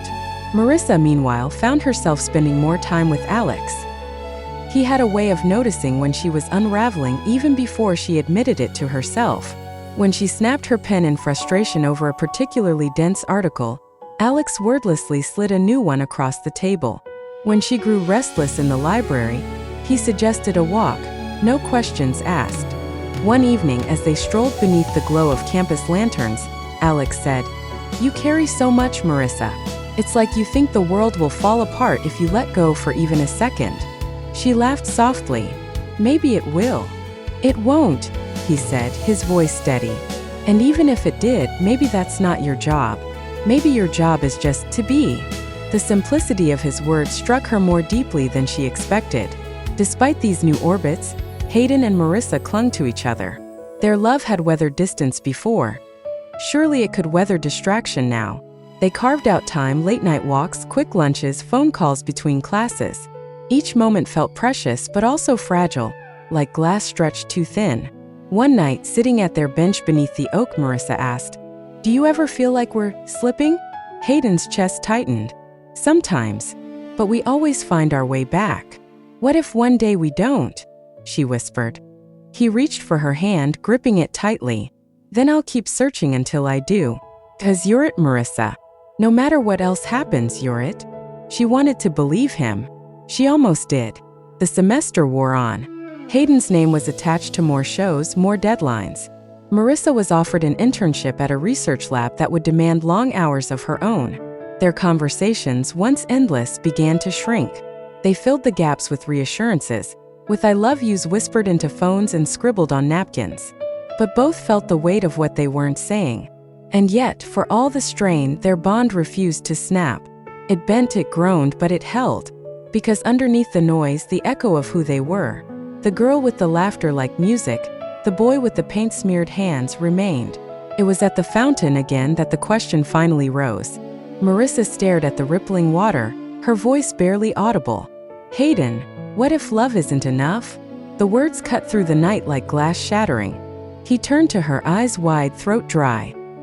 He had no answer, not one that would soothe them both. The silence between them was louder than the fountain. And in that silence, both of them wondered if the paths they had chosen, paths that had once run so beautifully together, were now diverging into something neither of them could control. Chapter 7: Shattered Reflections. Winter wrapped Greenhill in a hushed kind of silence. Snow glazed the branches, the lake froze in patches that cracked and sang under the weight of skaters, and the lamplight turned every breath into a wisp of white ribbon. The campus moved more slowly now, bundled, shuffling, quieter. But inside Hayden and Marissa, noise was building. Their love had not broken, but it had fractured, hairline cracks that deepened with each passing day. And like ice under pressure, the fractures were beginning to sound. Hayden's nights grew longer, his canvases more daring, his professors more insistent. Sophia was almost always there, sharp-tongued, demanding, unrelenting. "You play safe when you're scared," she told him one evening, gesturing at a canvas that hovered between brilliance and hesitation. "But fear doesn't belong in art. What are you so afraid of, Hayden?" He set down his brush too hard, splattering paint. "I'm not afraid." "Then prove it." Her voice needled him, but it also pierced through his doubt. He stayed until dawn, painting with a ferocity that startled even himself. When Sophia returned in the morning, she whistled low at the transformation. "Now that," she said, "is the Hayden people will remember." He should have felt proud. Instead, he felt guilty because when he thought of Marissa, all he could think of was how little he'd seen her that week. Marissa, meanwhile, found herself leaning more often on Alex. He didn't demand brilliance. He didn't pull at her insecurities. He only sat with her in them. One night, after a particularly rough day, she collapsed into a chair at the cafe, burying her face in her hands. Alex slid a mug across the table. "Chamomile. You look like you need something that remembers how to breathe." She smiled weakly, lifting the cup. "You always know." He shrugged, sipping his own coffee. "Not always. But I pay attention." The words struck her harder than they should have. Hayden paid attention too, but lately his attention was scattered, stretched thin across canvases and critiques. Alex's focus, by contrast, felt like sunlight warming a single window. She hated the part of her that wanted to stay in that sunlight. It was inevitable that the tension would spill over. One evening, Marissa came to Hayden's studio and found him asleep at his easel, Sophia's coat draped over the back of a chair. The sight hit her like a blow. When Hayden stirred awake, blinking at her, she said quietly, "You didn't come home last night." "I lost track of time," he said, his voice hoarse with sleep. "With Sophia?" He flinched. "We were working." "That's what you call it?" Her voice shook, not with accusation but with pain. He stood quickly, crossing to her. "Marissa, nothing happened. I swear it. You're the one I love. Always you." She looked at him, tears brimming. "Then why does it feel like I'm losing you?" He had no answer because at that moment, he wondered if he was losing himself too. The breaking point came weeks later. They were at the fountain again, the place that had always been their anchor. Snow dusted the rim, the water running slow and muted beneath the ice. Marissa's voice cracked as she whispered, "Hayden, do you ever wonder if we're holding on to something that's already broken?" The words shattered the air between them like glass. Hayden's heart seized. "No, don't say that. We're not broken, Marissa. We can't be." Her tears fell, glistening like shards. "Then why does it hurt so much just to stay?" He reached for her hand, but she pulled away, wrapping her arms around herself. For the first time since they met, Hayden felt a silence between them that even love couldn't immediately bridge. That night, alone in his studio, Hayden stared at his reflection in the darkened window. Behind him, the canvas glowed faintly, unfinished, aching. His reflection fractured on the glass, two versions of himself, overlapping but not whole. At the same time, Marissa sat in her dorm, Alex's words echoing in her ears. "Strength isn't about never dropping anything. It's about choosing what you refuse to let go of." She pressed her hands to her chest and asked herself the question she had been avoiding for months. What if love wasn't enough? And though neither said it aloud, both Hayden and Marissa felt the terrifying truth settle into their bones. Whatever happened next would change everything. Chapter 8. Whispers of Temptation. The silence that had fallen between Hayden and Marissa after the fountain lingered like a fog neither of them could escape. They still texted, still called, still met when their schedules allowed, but every word seemed to carry a shadow now. Every touch felt fragile, as though it might splinter if pressed too hard. Love was still there.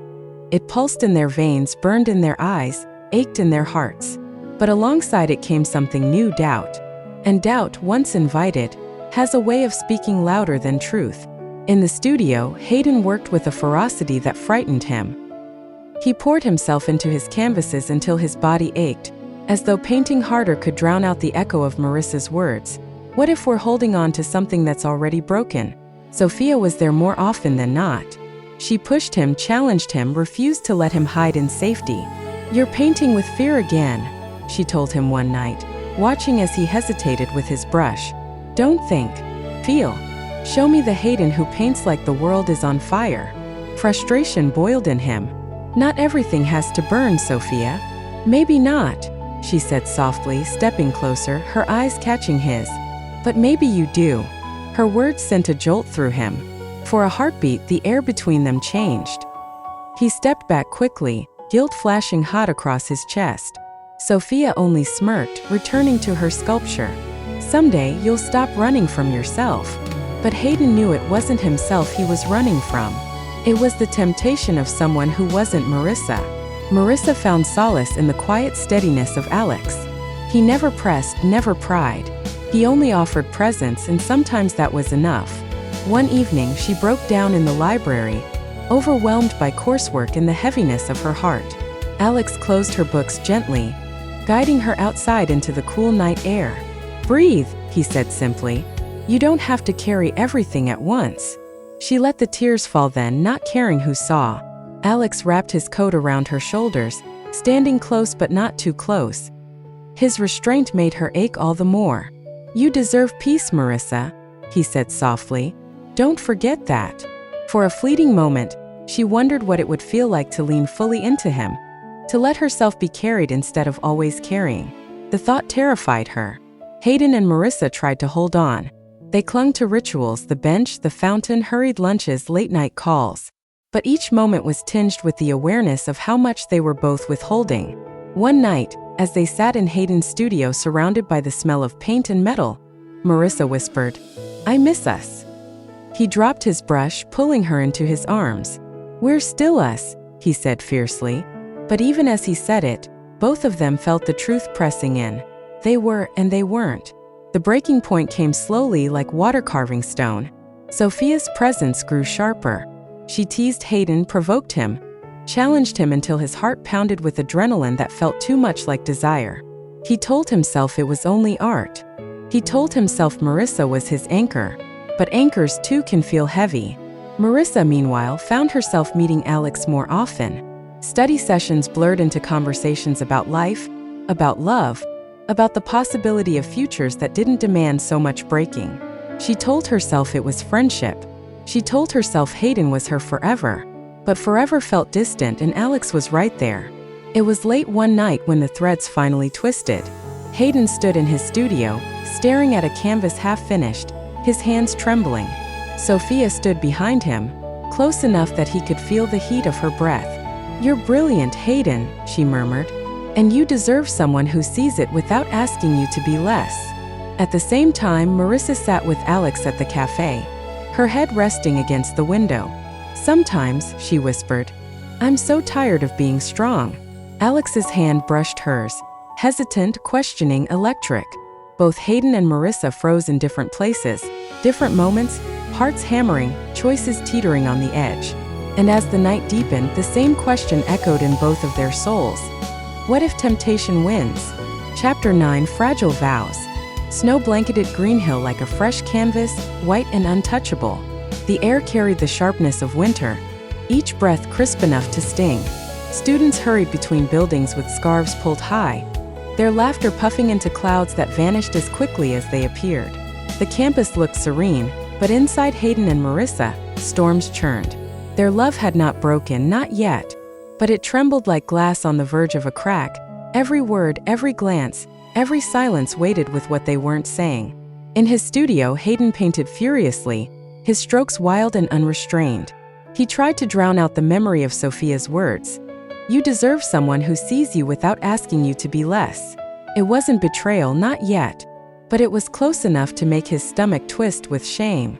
Every time Marissa smiled at him, trusting, he felt the sting of his silence. He told himself Sophia meant nothing. He told himself Marissa was his only truth. But temptation whispered differently, and Hayden knew he had to fight harder than he ever had before. Marissa, meanwhile, avoided the cafe where she and Alex had nearly crossed a line. She told herself it had been a moment of weakness, nothing more. Yet she couldn't forget the warmth of his hand brushing hers, the way he had looked at her as though he saw every fracture in her heart and still wanted to hold it. She hated herself for the thought. She loved Hayden, fiercely, completely. But love, she was learning, was not always enough to silence loneliness. One evening, they met at the fountain again. Snow dusted its edges, the water running sluggish beneath a thin crust of ice. Hayden reached for her hand, and she let him, but their fingers twined with less certainty than before. "I'm scared," Marissa whispered. "Of what?" Hayden asked, his breath visible in the cold. "That one day, we'll wake up and realize we're only holding on out of habit." His heart clenched. "No. Marissa, listen to me, I love you. That's not a habit. That's a choice. Every day I choose you." She looked up at him, her eyes glistening. "Then promise me we'll fight, no matter how hard it gets. Promise me we won't let go." "I promise," he said, his voice breaking. "I swear it." They kissed then, the kind of kiss that was both desperate and tender, as if trying to stitch together the cracks with lips alone. Snow fell around them, soft and relentless, coating their hair, their coats, their joined hands. For a moment, the world seemed to still. For a moment, the promise felt strong enough to carry them through anything. But even vows can be fragile. And though they clung to each other with everything they had, both of them knew deep down that love was no longer the simple, unshaken thing it had once been. Later that night, as Hayden walked Marissa back to her dorm, his phone buzzed. A message from Sophia lit the screen. "I need to see you. Tonight." At the same time, Marissa's phone vibrated in her pocket. A text from Alex. "Are you okay? You don't have to go through this alone." Neither spoke of the messages. Neither admitted the temptation pulling at them from opposite directions. But as they kissed goodnight and went their separate ways, the echoes of those unread words hung between them, heavier than the winter air. Chapter 10 Breaking Points. Winter deepened, turning Green Hill into a world of muted grays and silvers. The snow no longer looked fresh and magical. It was trampled, dirty, piled against walls like burdens no one wanted to carry. Hayden and Marissa felt the same, worn, pressed down, no longer untouched. They still loved each other. Fiercely. Completely. But love was no longer a soft place to land. It was a battlefield, and both of them were tired of fighting. Hayden spent more nights in the studio than in his own bed. Sophia was always there, as though she had made a vow to stand wherever he faltered. "You're killing yourself," she told him one night as he worked until his hands cramped. "I can't stop," he muttered. "Then at least stop pretending you're doing this alone." She stepped closer, too close, her voice low. "You're brilliant, Hayden, but brilliance doesn't survive without fuel. Let me be your fuel." The words unsettled him, not because of what she said, but because of the way part of him wanted to believe it. He pulled back, ashamed, his chest burning. Marissa was his fuel. Marissa was his everything. Yet Sophia's presence lingered like smoke, filling every corner of the studio. Marissa found herself spiraling. Her internship consumed her days. Hayden's distance consumed her nights. She tried to stay strong, but cracks widened each time she opened her phone and saw no new messages. Each time she passed the studio and saw Sophia's shadow through the glass. Alex noticed. He always noticed. "You're fading, Marissa," he said gently during one of their late walks. "You're giving so much that there's nothing left for yourself." She laughed bitterly. "That's what love is, isn't it? Giving until it hurts." "Not love," Alex said softly. "Not the kind you deserve." The words sank into her, dangerous and comforting all at once.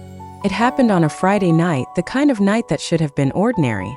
They met at the bench beneath the oak, snow dripping from its bare branches, the world hushed.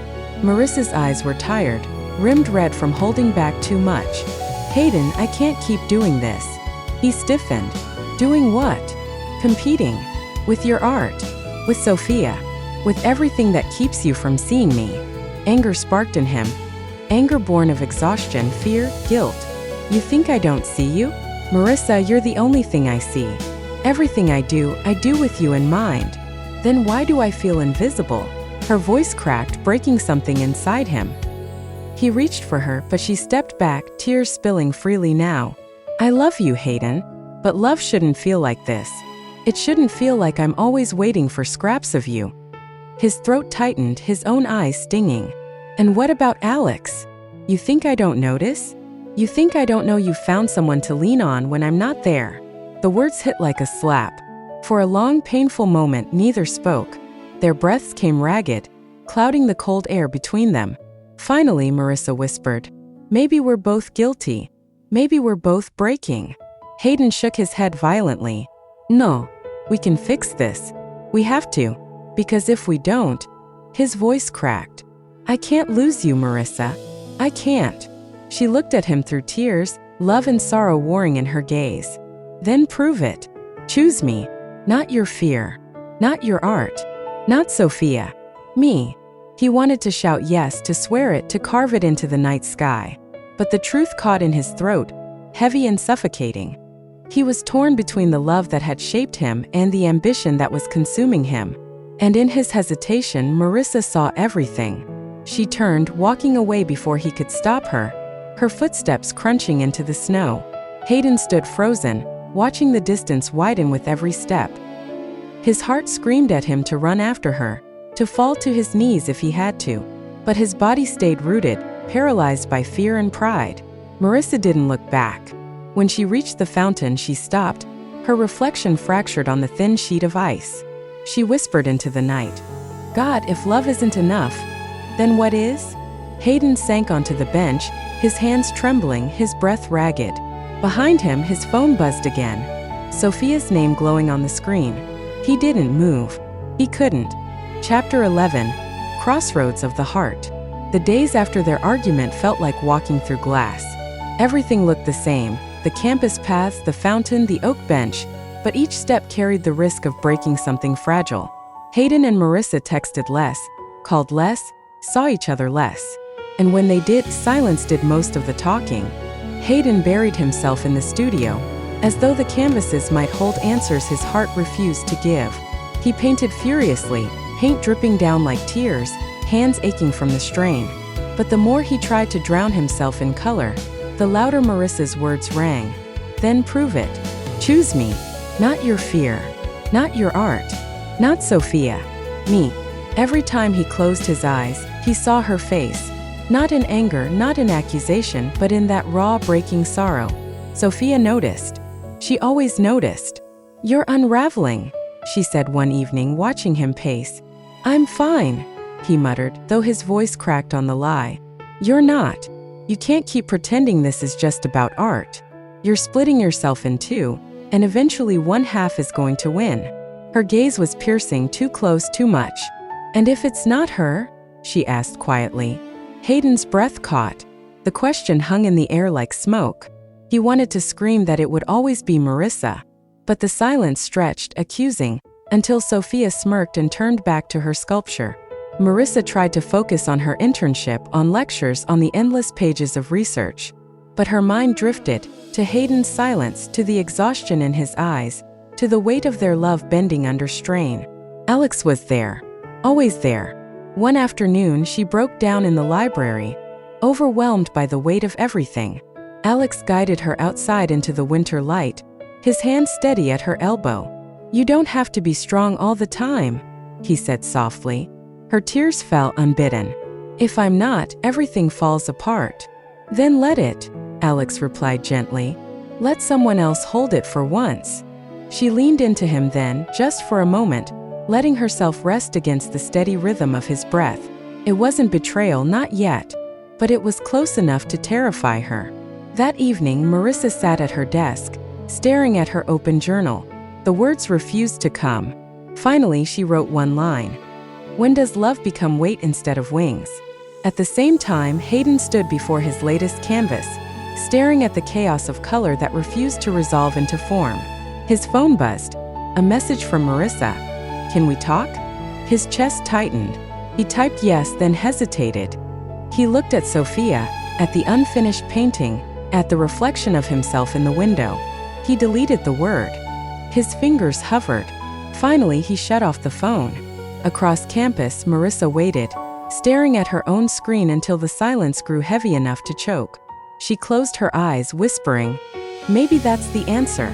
Marissa and Alex walked across campus, their laughter faint but real, cutting briefly through her fog. At the same moment, Hayden emerged from the studio with Sophia at his side, her hand brushing his arm as she handed him a sketch. Their eyes met across the courtyard. Time slowed, the winter air sharp as glass. Hayden froze. Marissa froze. And for the first time, the truth of their distance stood visible, undeniable, for them both, and for the world watching. Chapter 12. Unraveling Threads. The courtyard moment hung in their memories like a scar that refused to heal. Hayden and Marissa had faced distance, ambition, and doubt, but this, seeing each other standing beside someone else, had cut deeper than words ever could. Hayden replayed it over and over. Marissa's laughter beside Alex, her shoulders relaxed in a way they hadn't been with him for weeks. The sight had gutted him, left him raw with jealousy and fear. Marissa replayed it too. Sophia's hand brushing Hayden's arm, the casual intimacy of it, the way Sophia seemed to belong in his world of art and chaos. The image lodged like glass in her chest. Neither spoke of it directly, but silence is not neutral. Silence carries weight, and theirs grew heavier by the day. Back in the studio, Hayden threw himself into painting with a violence that frightened even him. His canvases grew darker, streaked with jagged lines, colors colliding like storms. He didn't stop to eat, to rest, to breathe. Sophia noticed. She always noticed. "She's slipping away," Sophia murmured one night, watching him tear another canvas off its frame. "Don't," Hayden snapped. "I'm not wrong," she said, stepping closer. "You're breaking yourself over someone who doesn't even see you anymore." His chest tightened. "You don't know her." Sophia's gaze softened. "Maybe I don't, but I know you. And I know what it's like to give your heart to someone who doesn't know how to hold it." For a moment, Hayden let himself wonder, what if Sophia was right? What if Marissa no longer had room for him in the life she was building? The thought terrified him. Marissa, meanwhile, drowned in her own confusion. Alex's presence had become a bomb she didn't want to admit she needed. He asked for nothing, demanded nothing, simply existed beside her with quiet strength. But each time he looked at her with that steady gaze, her guilt deepened. "You don't have to explain yourself to me," Alex said one afternoon, as they walked along the frozen lake. "I know you're still with him. I know you love him." Marissa swallowed hard. "Then why do you stay?" He hesitated, then answered simply, "Because I'd rather stand near your storm than far from your sunlight." Her chest ached. She wanted to tell him to stop, to pull back, to let her go. But instead she whispered, "You make it sound so easy." "It's not," he admitted. "But some things are worth the ache." The breaking point came days later. Hayden showed up at Marissa's dorm, eyes shadowed, hands trembling. "Who is he to you?" he demanded, his voice rough. She flinched. "Don't. I saw you with him, Marissa. Laughing. Like I wasn't even," his voice cracked. "Like I'm already gone."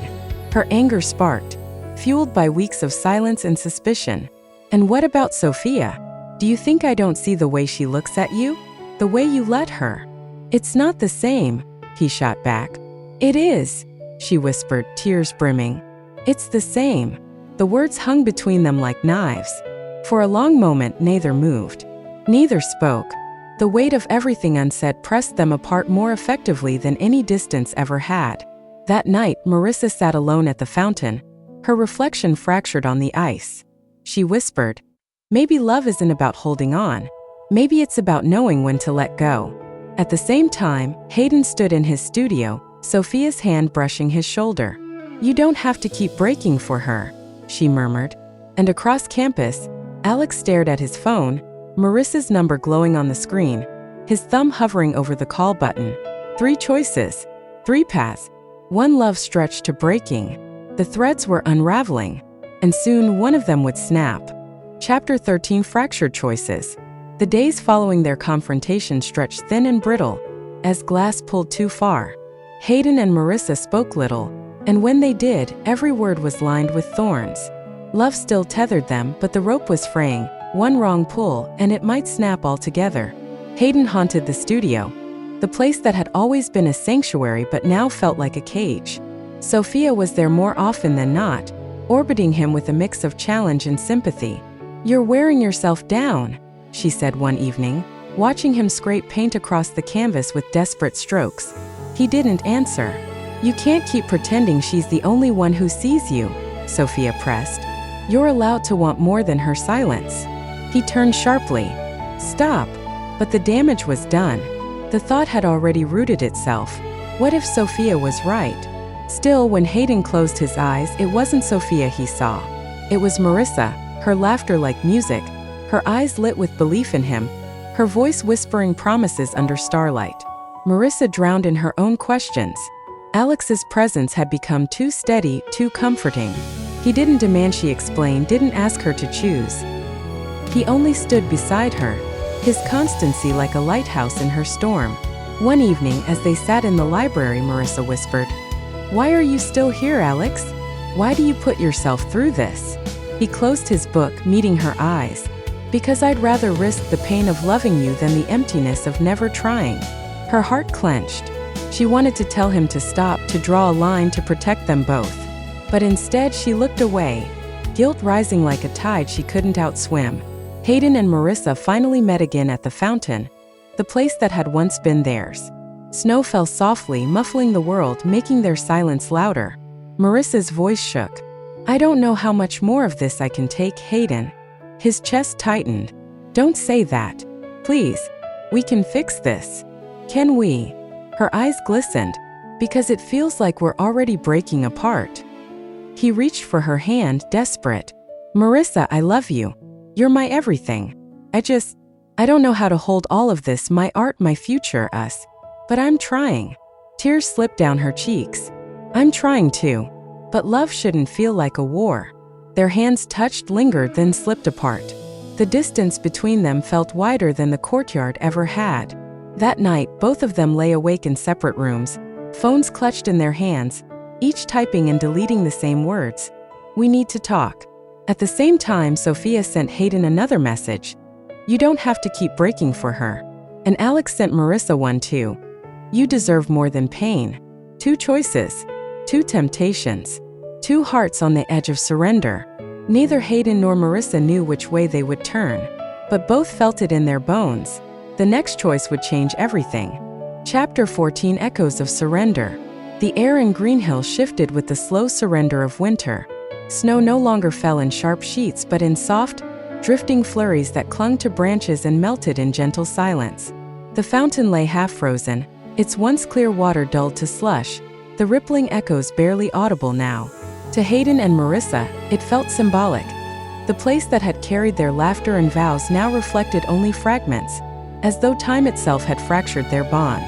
Hayden stood in the studio long past midnight, brushes scattered like fallen soldiers, paint staining his hands.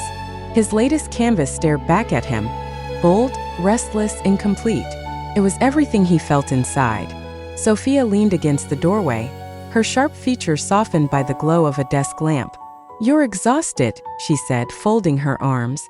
I can't stop now, Hayden muttered, dragging color across the canvas as though it might tether him to sanity.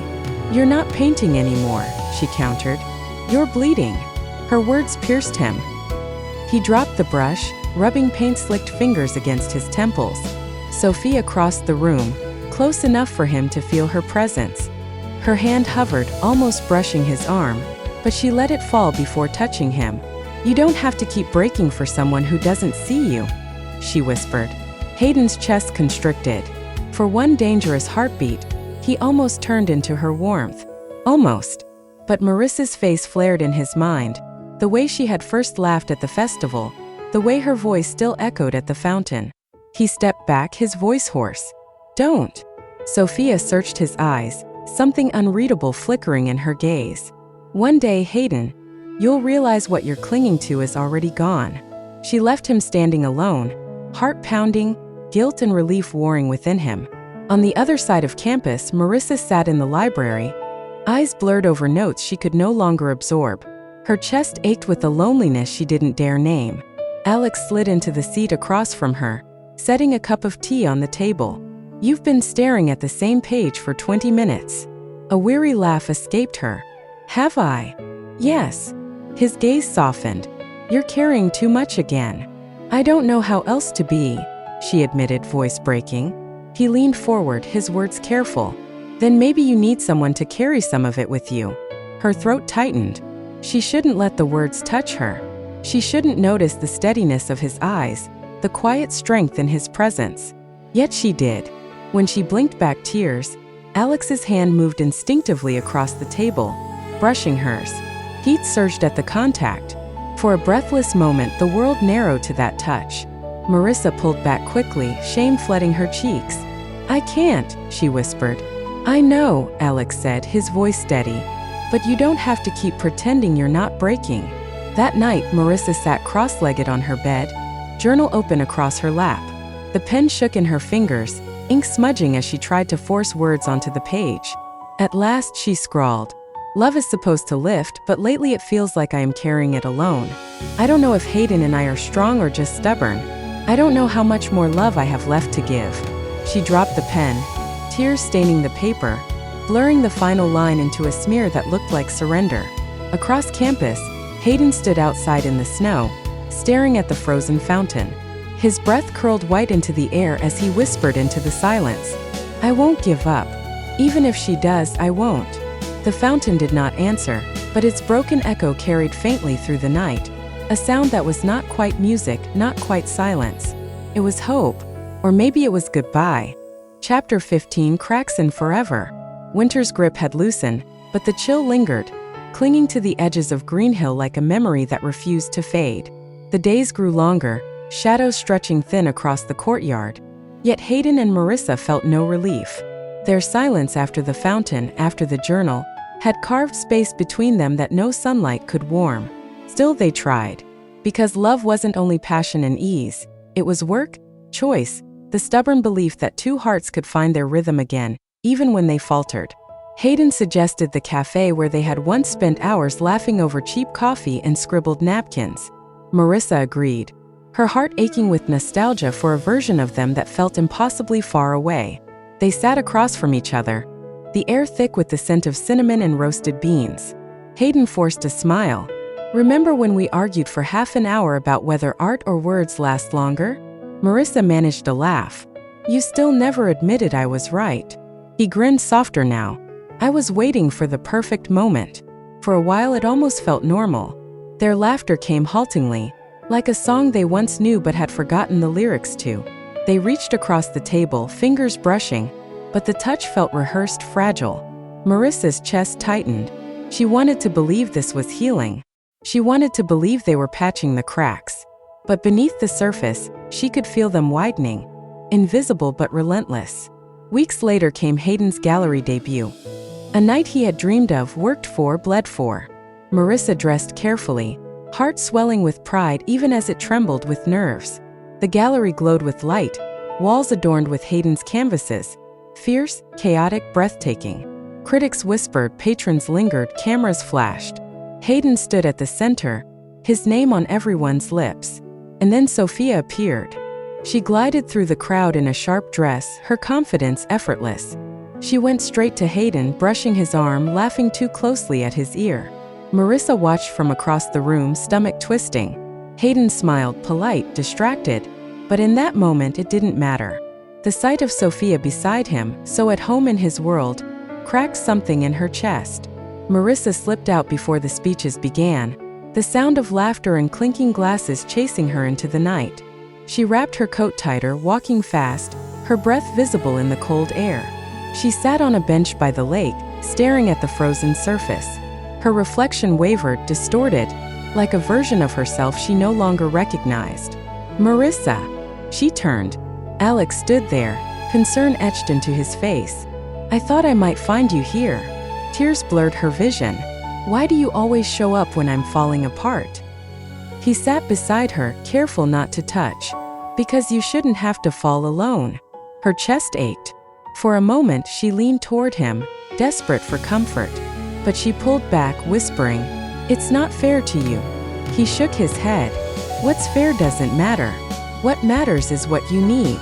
Her heart twisted, torn between the steadiness of Alex and the fire of Hayden. Between the love that felt eternal and the cracks that made it unbearable. Later that night, Marissa returned to her dorm, staring at her phone. Hayden had texted, Where did you go? I wanted you there with me. Her fingers hovered over the keys, but no words came. She set the phone down, whispering into the silence, Maybe I've already lost him. Chapter 16 Between Two Fires. Spring crept into Greenhill with hesitant steps.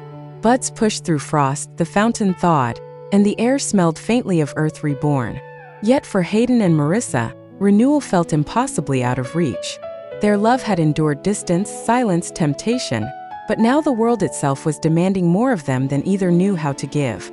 Hayden sat in Professor Leclerc's office, hands clenched in his lap. The professor's eyes gleamed as he slid an envelope across the desk. Paris, Leclerc said, his accent curling around the word. 6 months. The residency every artist dreams of. Galleries, mentors, critics, all doors open. Hayden, this is the kind of opportunity that defines a career. Hayden's chest tightened. His fingers trembled as he opened the letter, the words blurring, selected. Invitation. Residency abroad. Leclerc's voice softened. You've earned this. Don't let anything or anyone hold you back. Hayden nodded, but his thoughts immediately leapt to Marissa. Her laughter, her tears, her voice at the fountain whispering, Choose me. The fire of ambition roared within him, but so did the fear of losing her.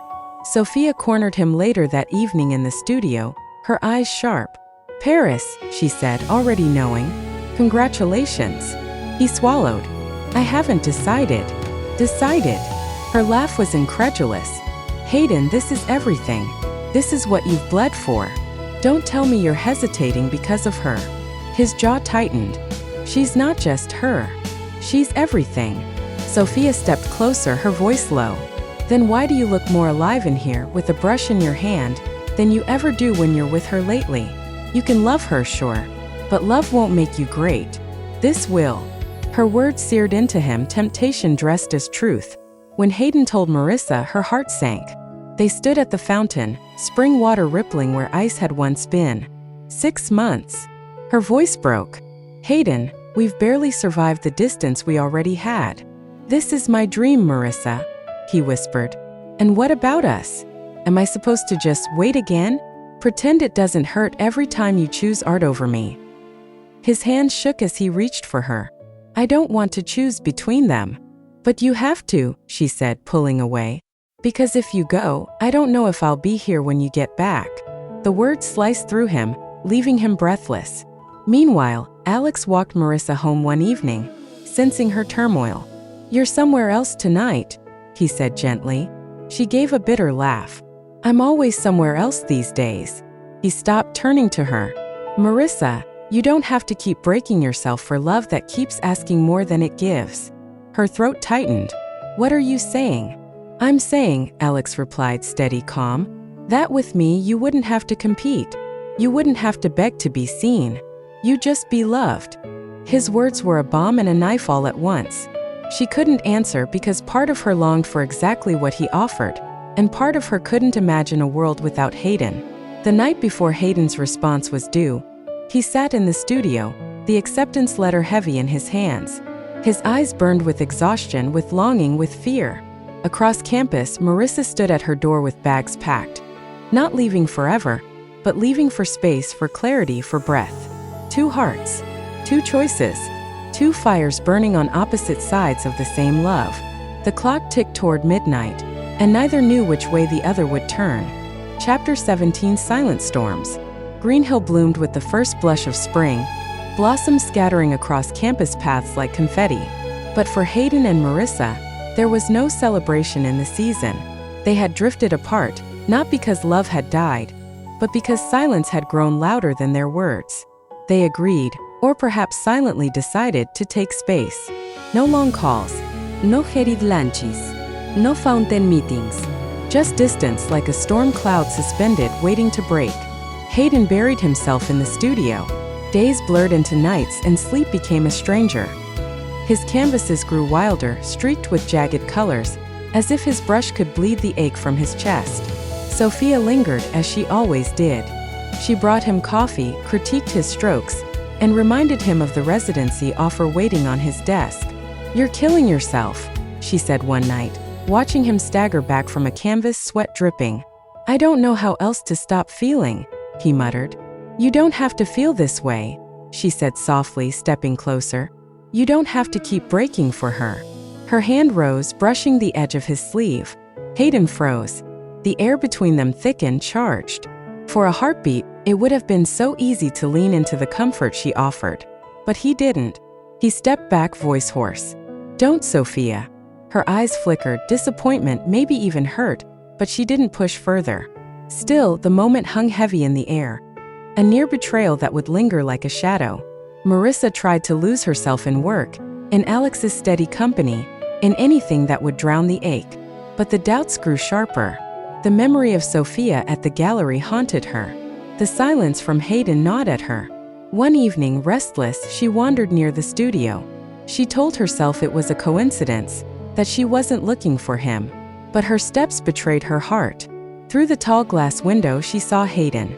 His head was bowed, paint smearing his hands, exhaustion heavy in his posture. And beside him stood Sophia, her hand on his arm, too close, too familiar. Marissa's breath caught. The image pierced deeper than words. Confirmation, she thought, of every fear she had tried to bury. She turned away before Hayden could lift his head and see her. Tears blurred her vision as she walked into the night, each step heavier than the last. Back in her dorm, Marissa collapsed onto her bed, clutching her journal. She wrote with trembling hands. Maybe love is not lost all at once. Maybe it unravels thread by thread until one day you look down and realize you are holding nothing. Her tears stained the ink until the words blurred, as though even the page could not bear the weight of them. Meanwhile, Hayden stood in the studio, unaware of what Marissa had seen. He scrubbed paint from his hands, staring at his reflection in the window. For the first time, he whispered aloud, "What if I already lost her?" At that exact moment, Marissa lay awake, whispering into the dark, "What if I've already lost him?" Two hearts, two storms. Neither knowing the other was still fighting for love beneath the silence. Chapter 18: The distance between us. The days stretched long, the spring sun warm, but Hayden and Marissa felt only cold. Their love, once so fierce and undeniable, now felt like a ghost haunting them. Always present, but untouchable. Marissa avoided the studio path altogether. She couldn't bear the image replaying in her mind. Hayden with Sophia's hand on his arm, his silence stretching into something that looked too much like choice. Alex noticed the shadows in her eyes, though he didn't press.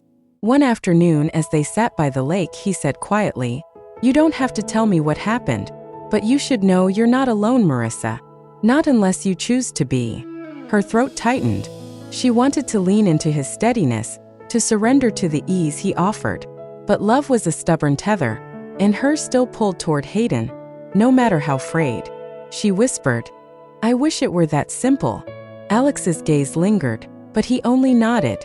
The hardest love is never simple. Hayden barely left the studio. He painted until his hands cramped, until his chest ached with exhaustion. Every brushstroke felt like penance for a crime he hadn't committed but couldn't seem to escape. Sophia tried to draw him out, but he recoiled. Her presence was no longer a temptation.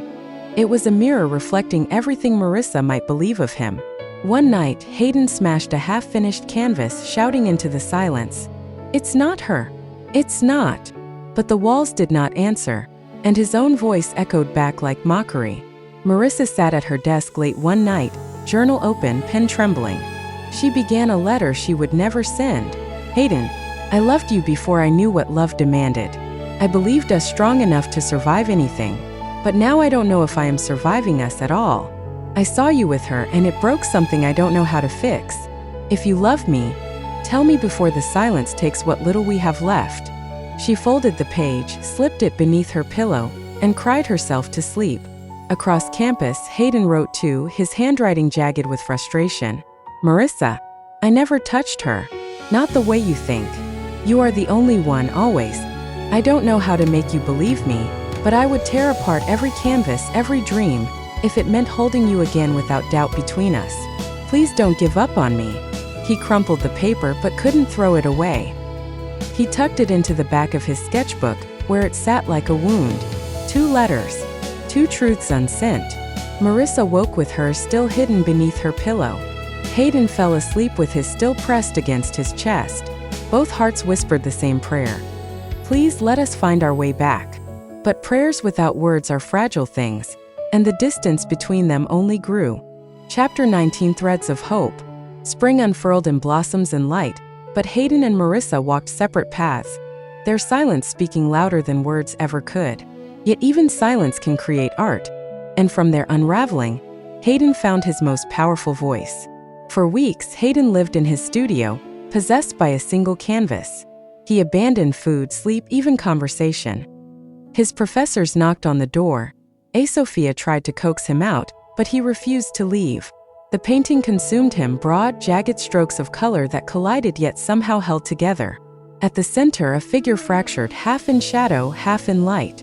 The lines weren't smooth, the colors weren't gentle, but they pulsed with ache, with beauty, with love refusing to die. When at last he collapsed before it, exhausted, he whispered, "This is us. This is you." It was chaos and devotion. It was despair and hope. It was Marissa. Professor Leclerc was the first to see it.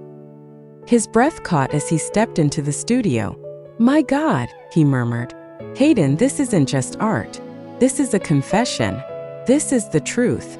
Word spread quickly. The gallery that had once hosted Hayden's debut requested the piece for exhibition. Critics wrote early praise. A raw portrait of love and loss, brilliance forged from heartbreak. Hayden should have felt triumphant. Instead, he felt hollow because the one person who mattered had not seen it. Marissa first saw the review in the campus paper. She skimmed idly at first, then froze at the description.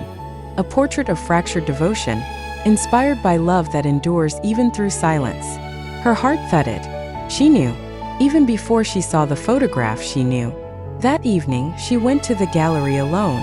The halls glowed with soft light, footsteps echoing as she moved past sculptures and landscapes until she found it. The painting loomed larger than she imagined, raw and alive. Her breath caught, tears spilling as she whispered, "It's me. It's us."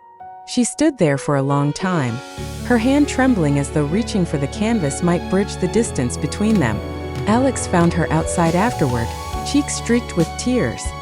He didn't ask what she had seen. He already knew. "You love him," he said quietly. Marissa wiped at her face, unable to deny it. "I always will." Alex's smile was small, sad, but steady. "Then that's enough for me to know.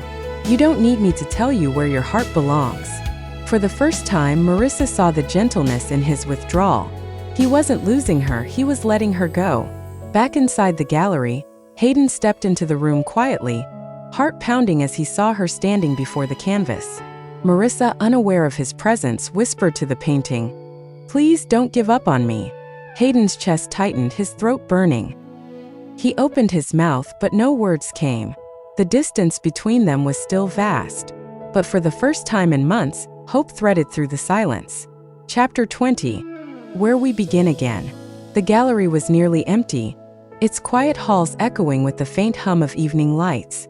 Marissa stood rooted before the painting, her breath unsteady, eyes locked on the fractured portrait that seemed to bleed and breathe at once.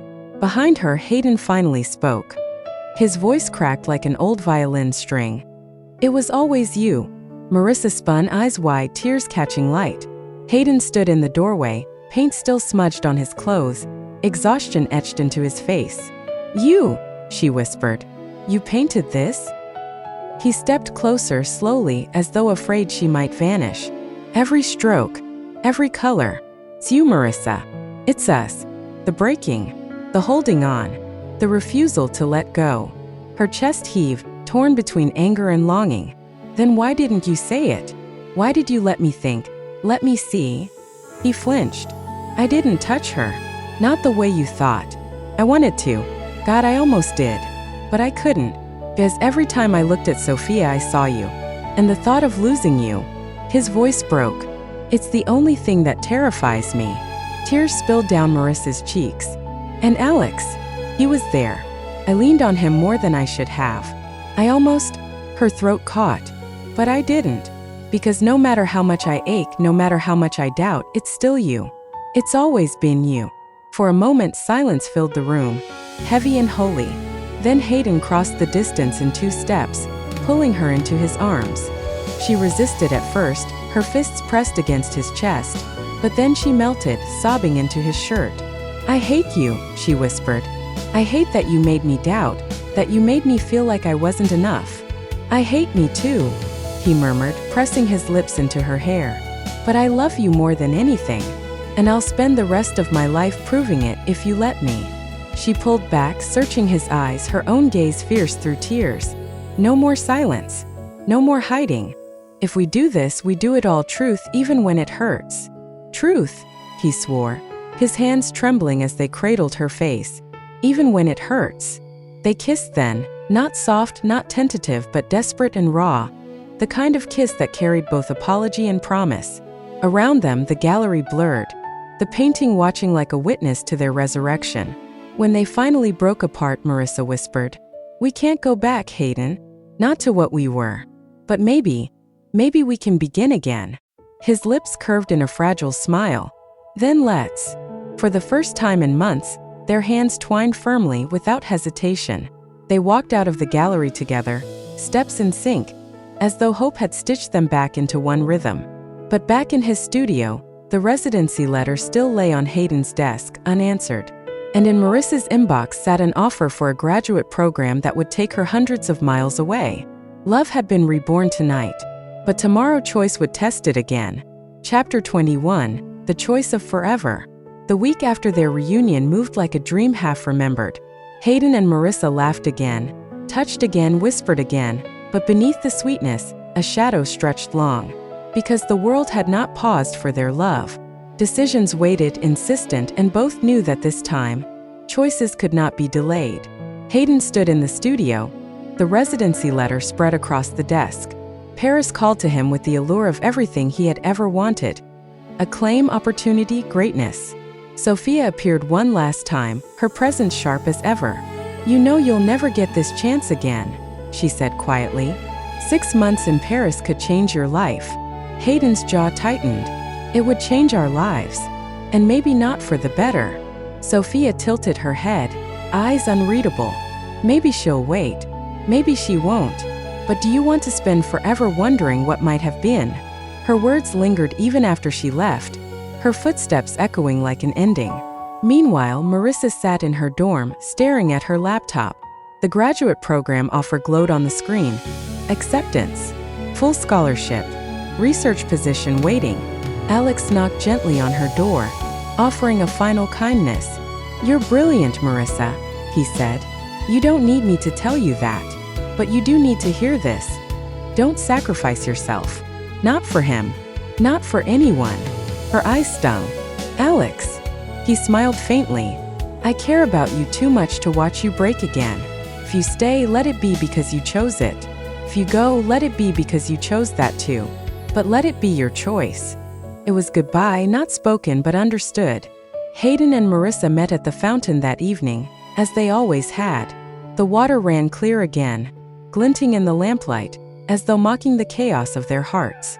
Hayden reached for her hand. "They want me in Paris." Marissa swallowed.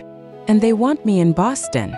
The silence between them stretched long, filled with the weight of what neither wanted to admit, that love alone might not be enough to hold them in place. "What do we do?" Marissa whispered. Hayden's grip tightened. "We choose. And we fight for it. Whatever it costs." Her eyes searched his, desperate, afraid but still filled with love. "Then promise me we'll choose each other." "I promise," he said, voice shaking. They stood together, hands clasped, as though the fountain itself bore witness to their vow. Yet both knew tomorrow demanded answers neither was ready to give. Hayden's acceptance letter still lay on his desk. Marissa's scholarship still glowed on her screen. Two paths, two futures. One love, fragile, fierce, eternal. Chapter 22. The Promise of Forever. July sunlight spilled across the tarmac when the plane touched down, the kind of light that seemed to hold prophecy in its warmth. Hayden squeezed Marissa's hand as they descended the steps, her laughter rising above the alpine breeze. She had begged him all week to tell her where they were going, but he had only shaken his head, mischief tucked into his smile. Now the snow-capped ridges of the Swiss Alps rose before them like ancient witnesses, and Marissa's breath caught in wonder. "Hayden," she whispered, eyes wide, "what are we doing here?" "You'll see," he said, his voice low, steady, carrying the weight of something more than surprise. That evening, he led her along a lantern-lit path through snow that glowed under moonlight. The peaks loomed sharp and eternal, the air crisp with silence. Marissa's boots crunched softly, her cheeks flushed pink from the cold and the thrill. When they reached the clearing, she stopped short.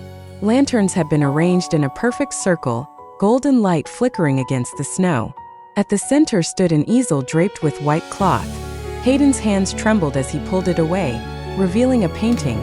Marissa at the fountain, her figure radiant, the water behind her transformed into mountains. Timeless, unyielding, eternal. Her hands flew to her mouth, tears streaming. "Hayden!" He dropped to one knee, snow soaking through his trousers, his breath visible in the icy air. "Marissa, you've been my echo, my anchor, my forever since the first moment. You are the reason every color has meaning. Will you marry me? Not just for now, but for every forever we're given." Her heart pounded so fiercely she thought the mountains might hear it. She laughed through her sobs, nodding. "Yes.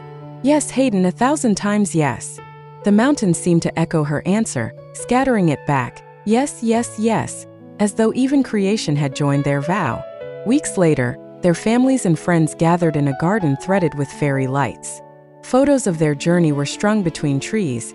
Their first day at Green Hill, their awkward coffee dates, the gallery debut, the fountain. A string quartet played softly, the melody from the autumn festival where they had first met. Marissa's cheeks ached from smiling. She thought she knew what the night would bring: toasts, laughter, dancing. But Hayden had one last surprise. In the middle of the party, as the quartet shifted into a new song, he knelt again. The guests gasped, clapping, cheering, though Marissa's tears spilled fresh. "I'll keep asking," Hayden said, voice unsteady but sure.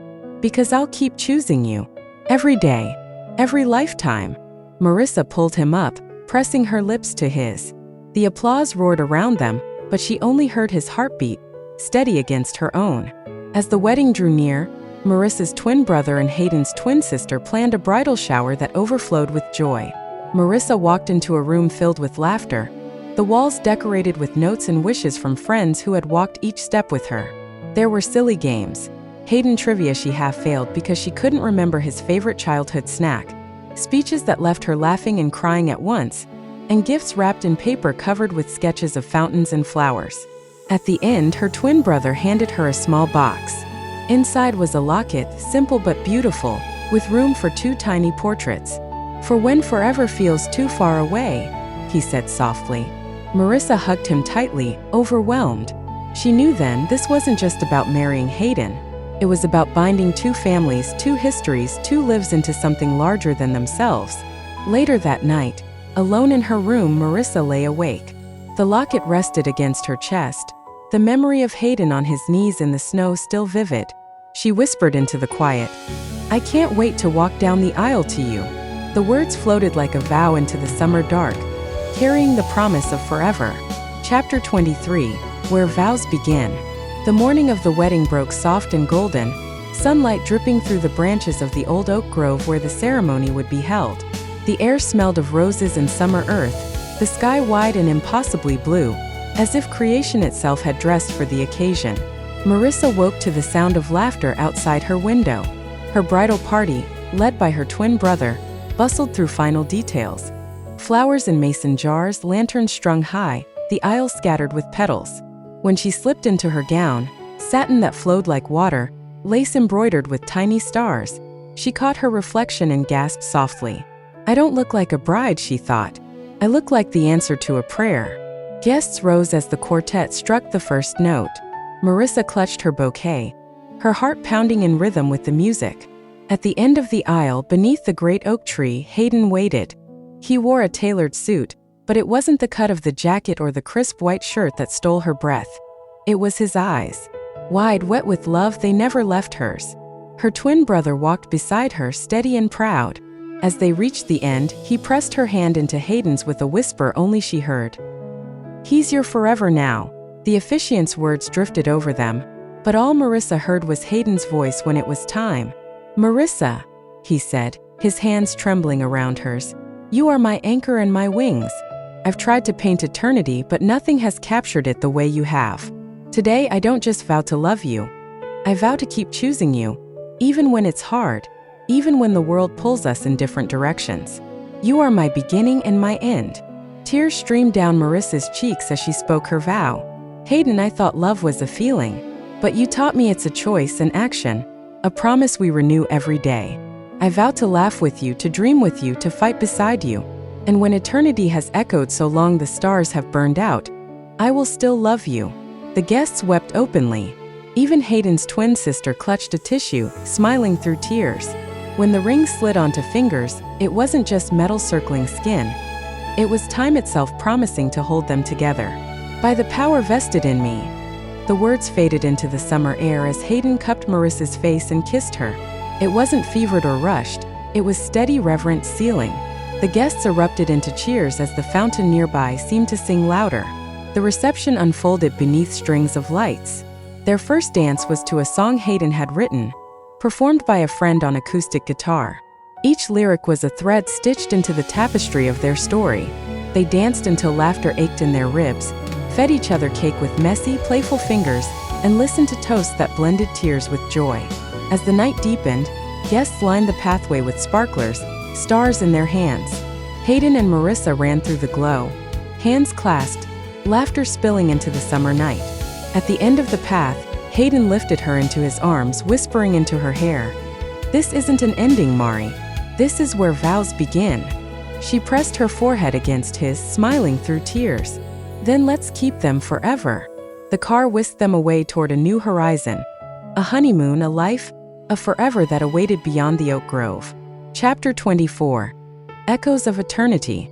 The honeymoon was their first stretch of days without interruption, without the ache of distance or the weight of choice.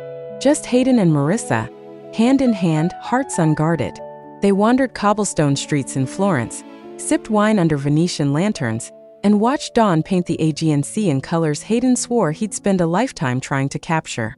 Marissa teased him for carrying a sketchbook everywhere. "Even on our honeymoon, Hayden?" He grinned, kissing the tip of her nose.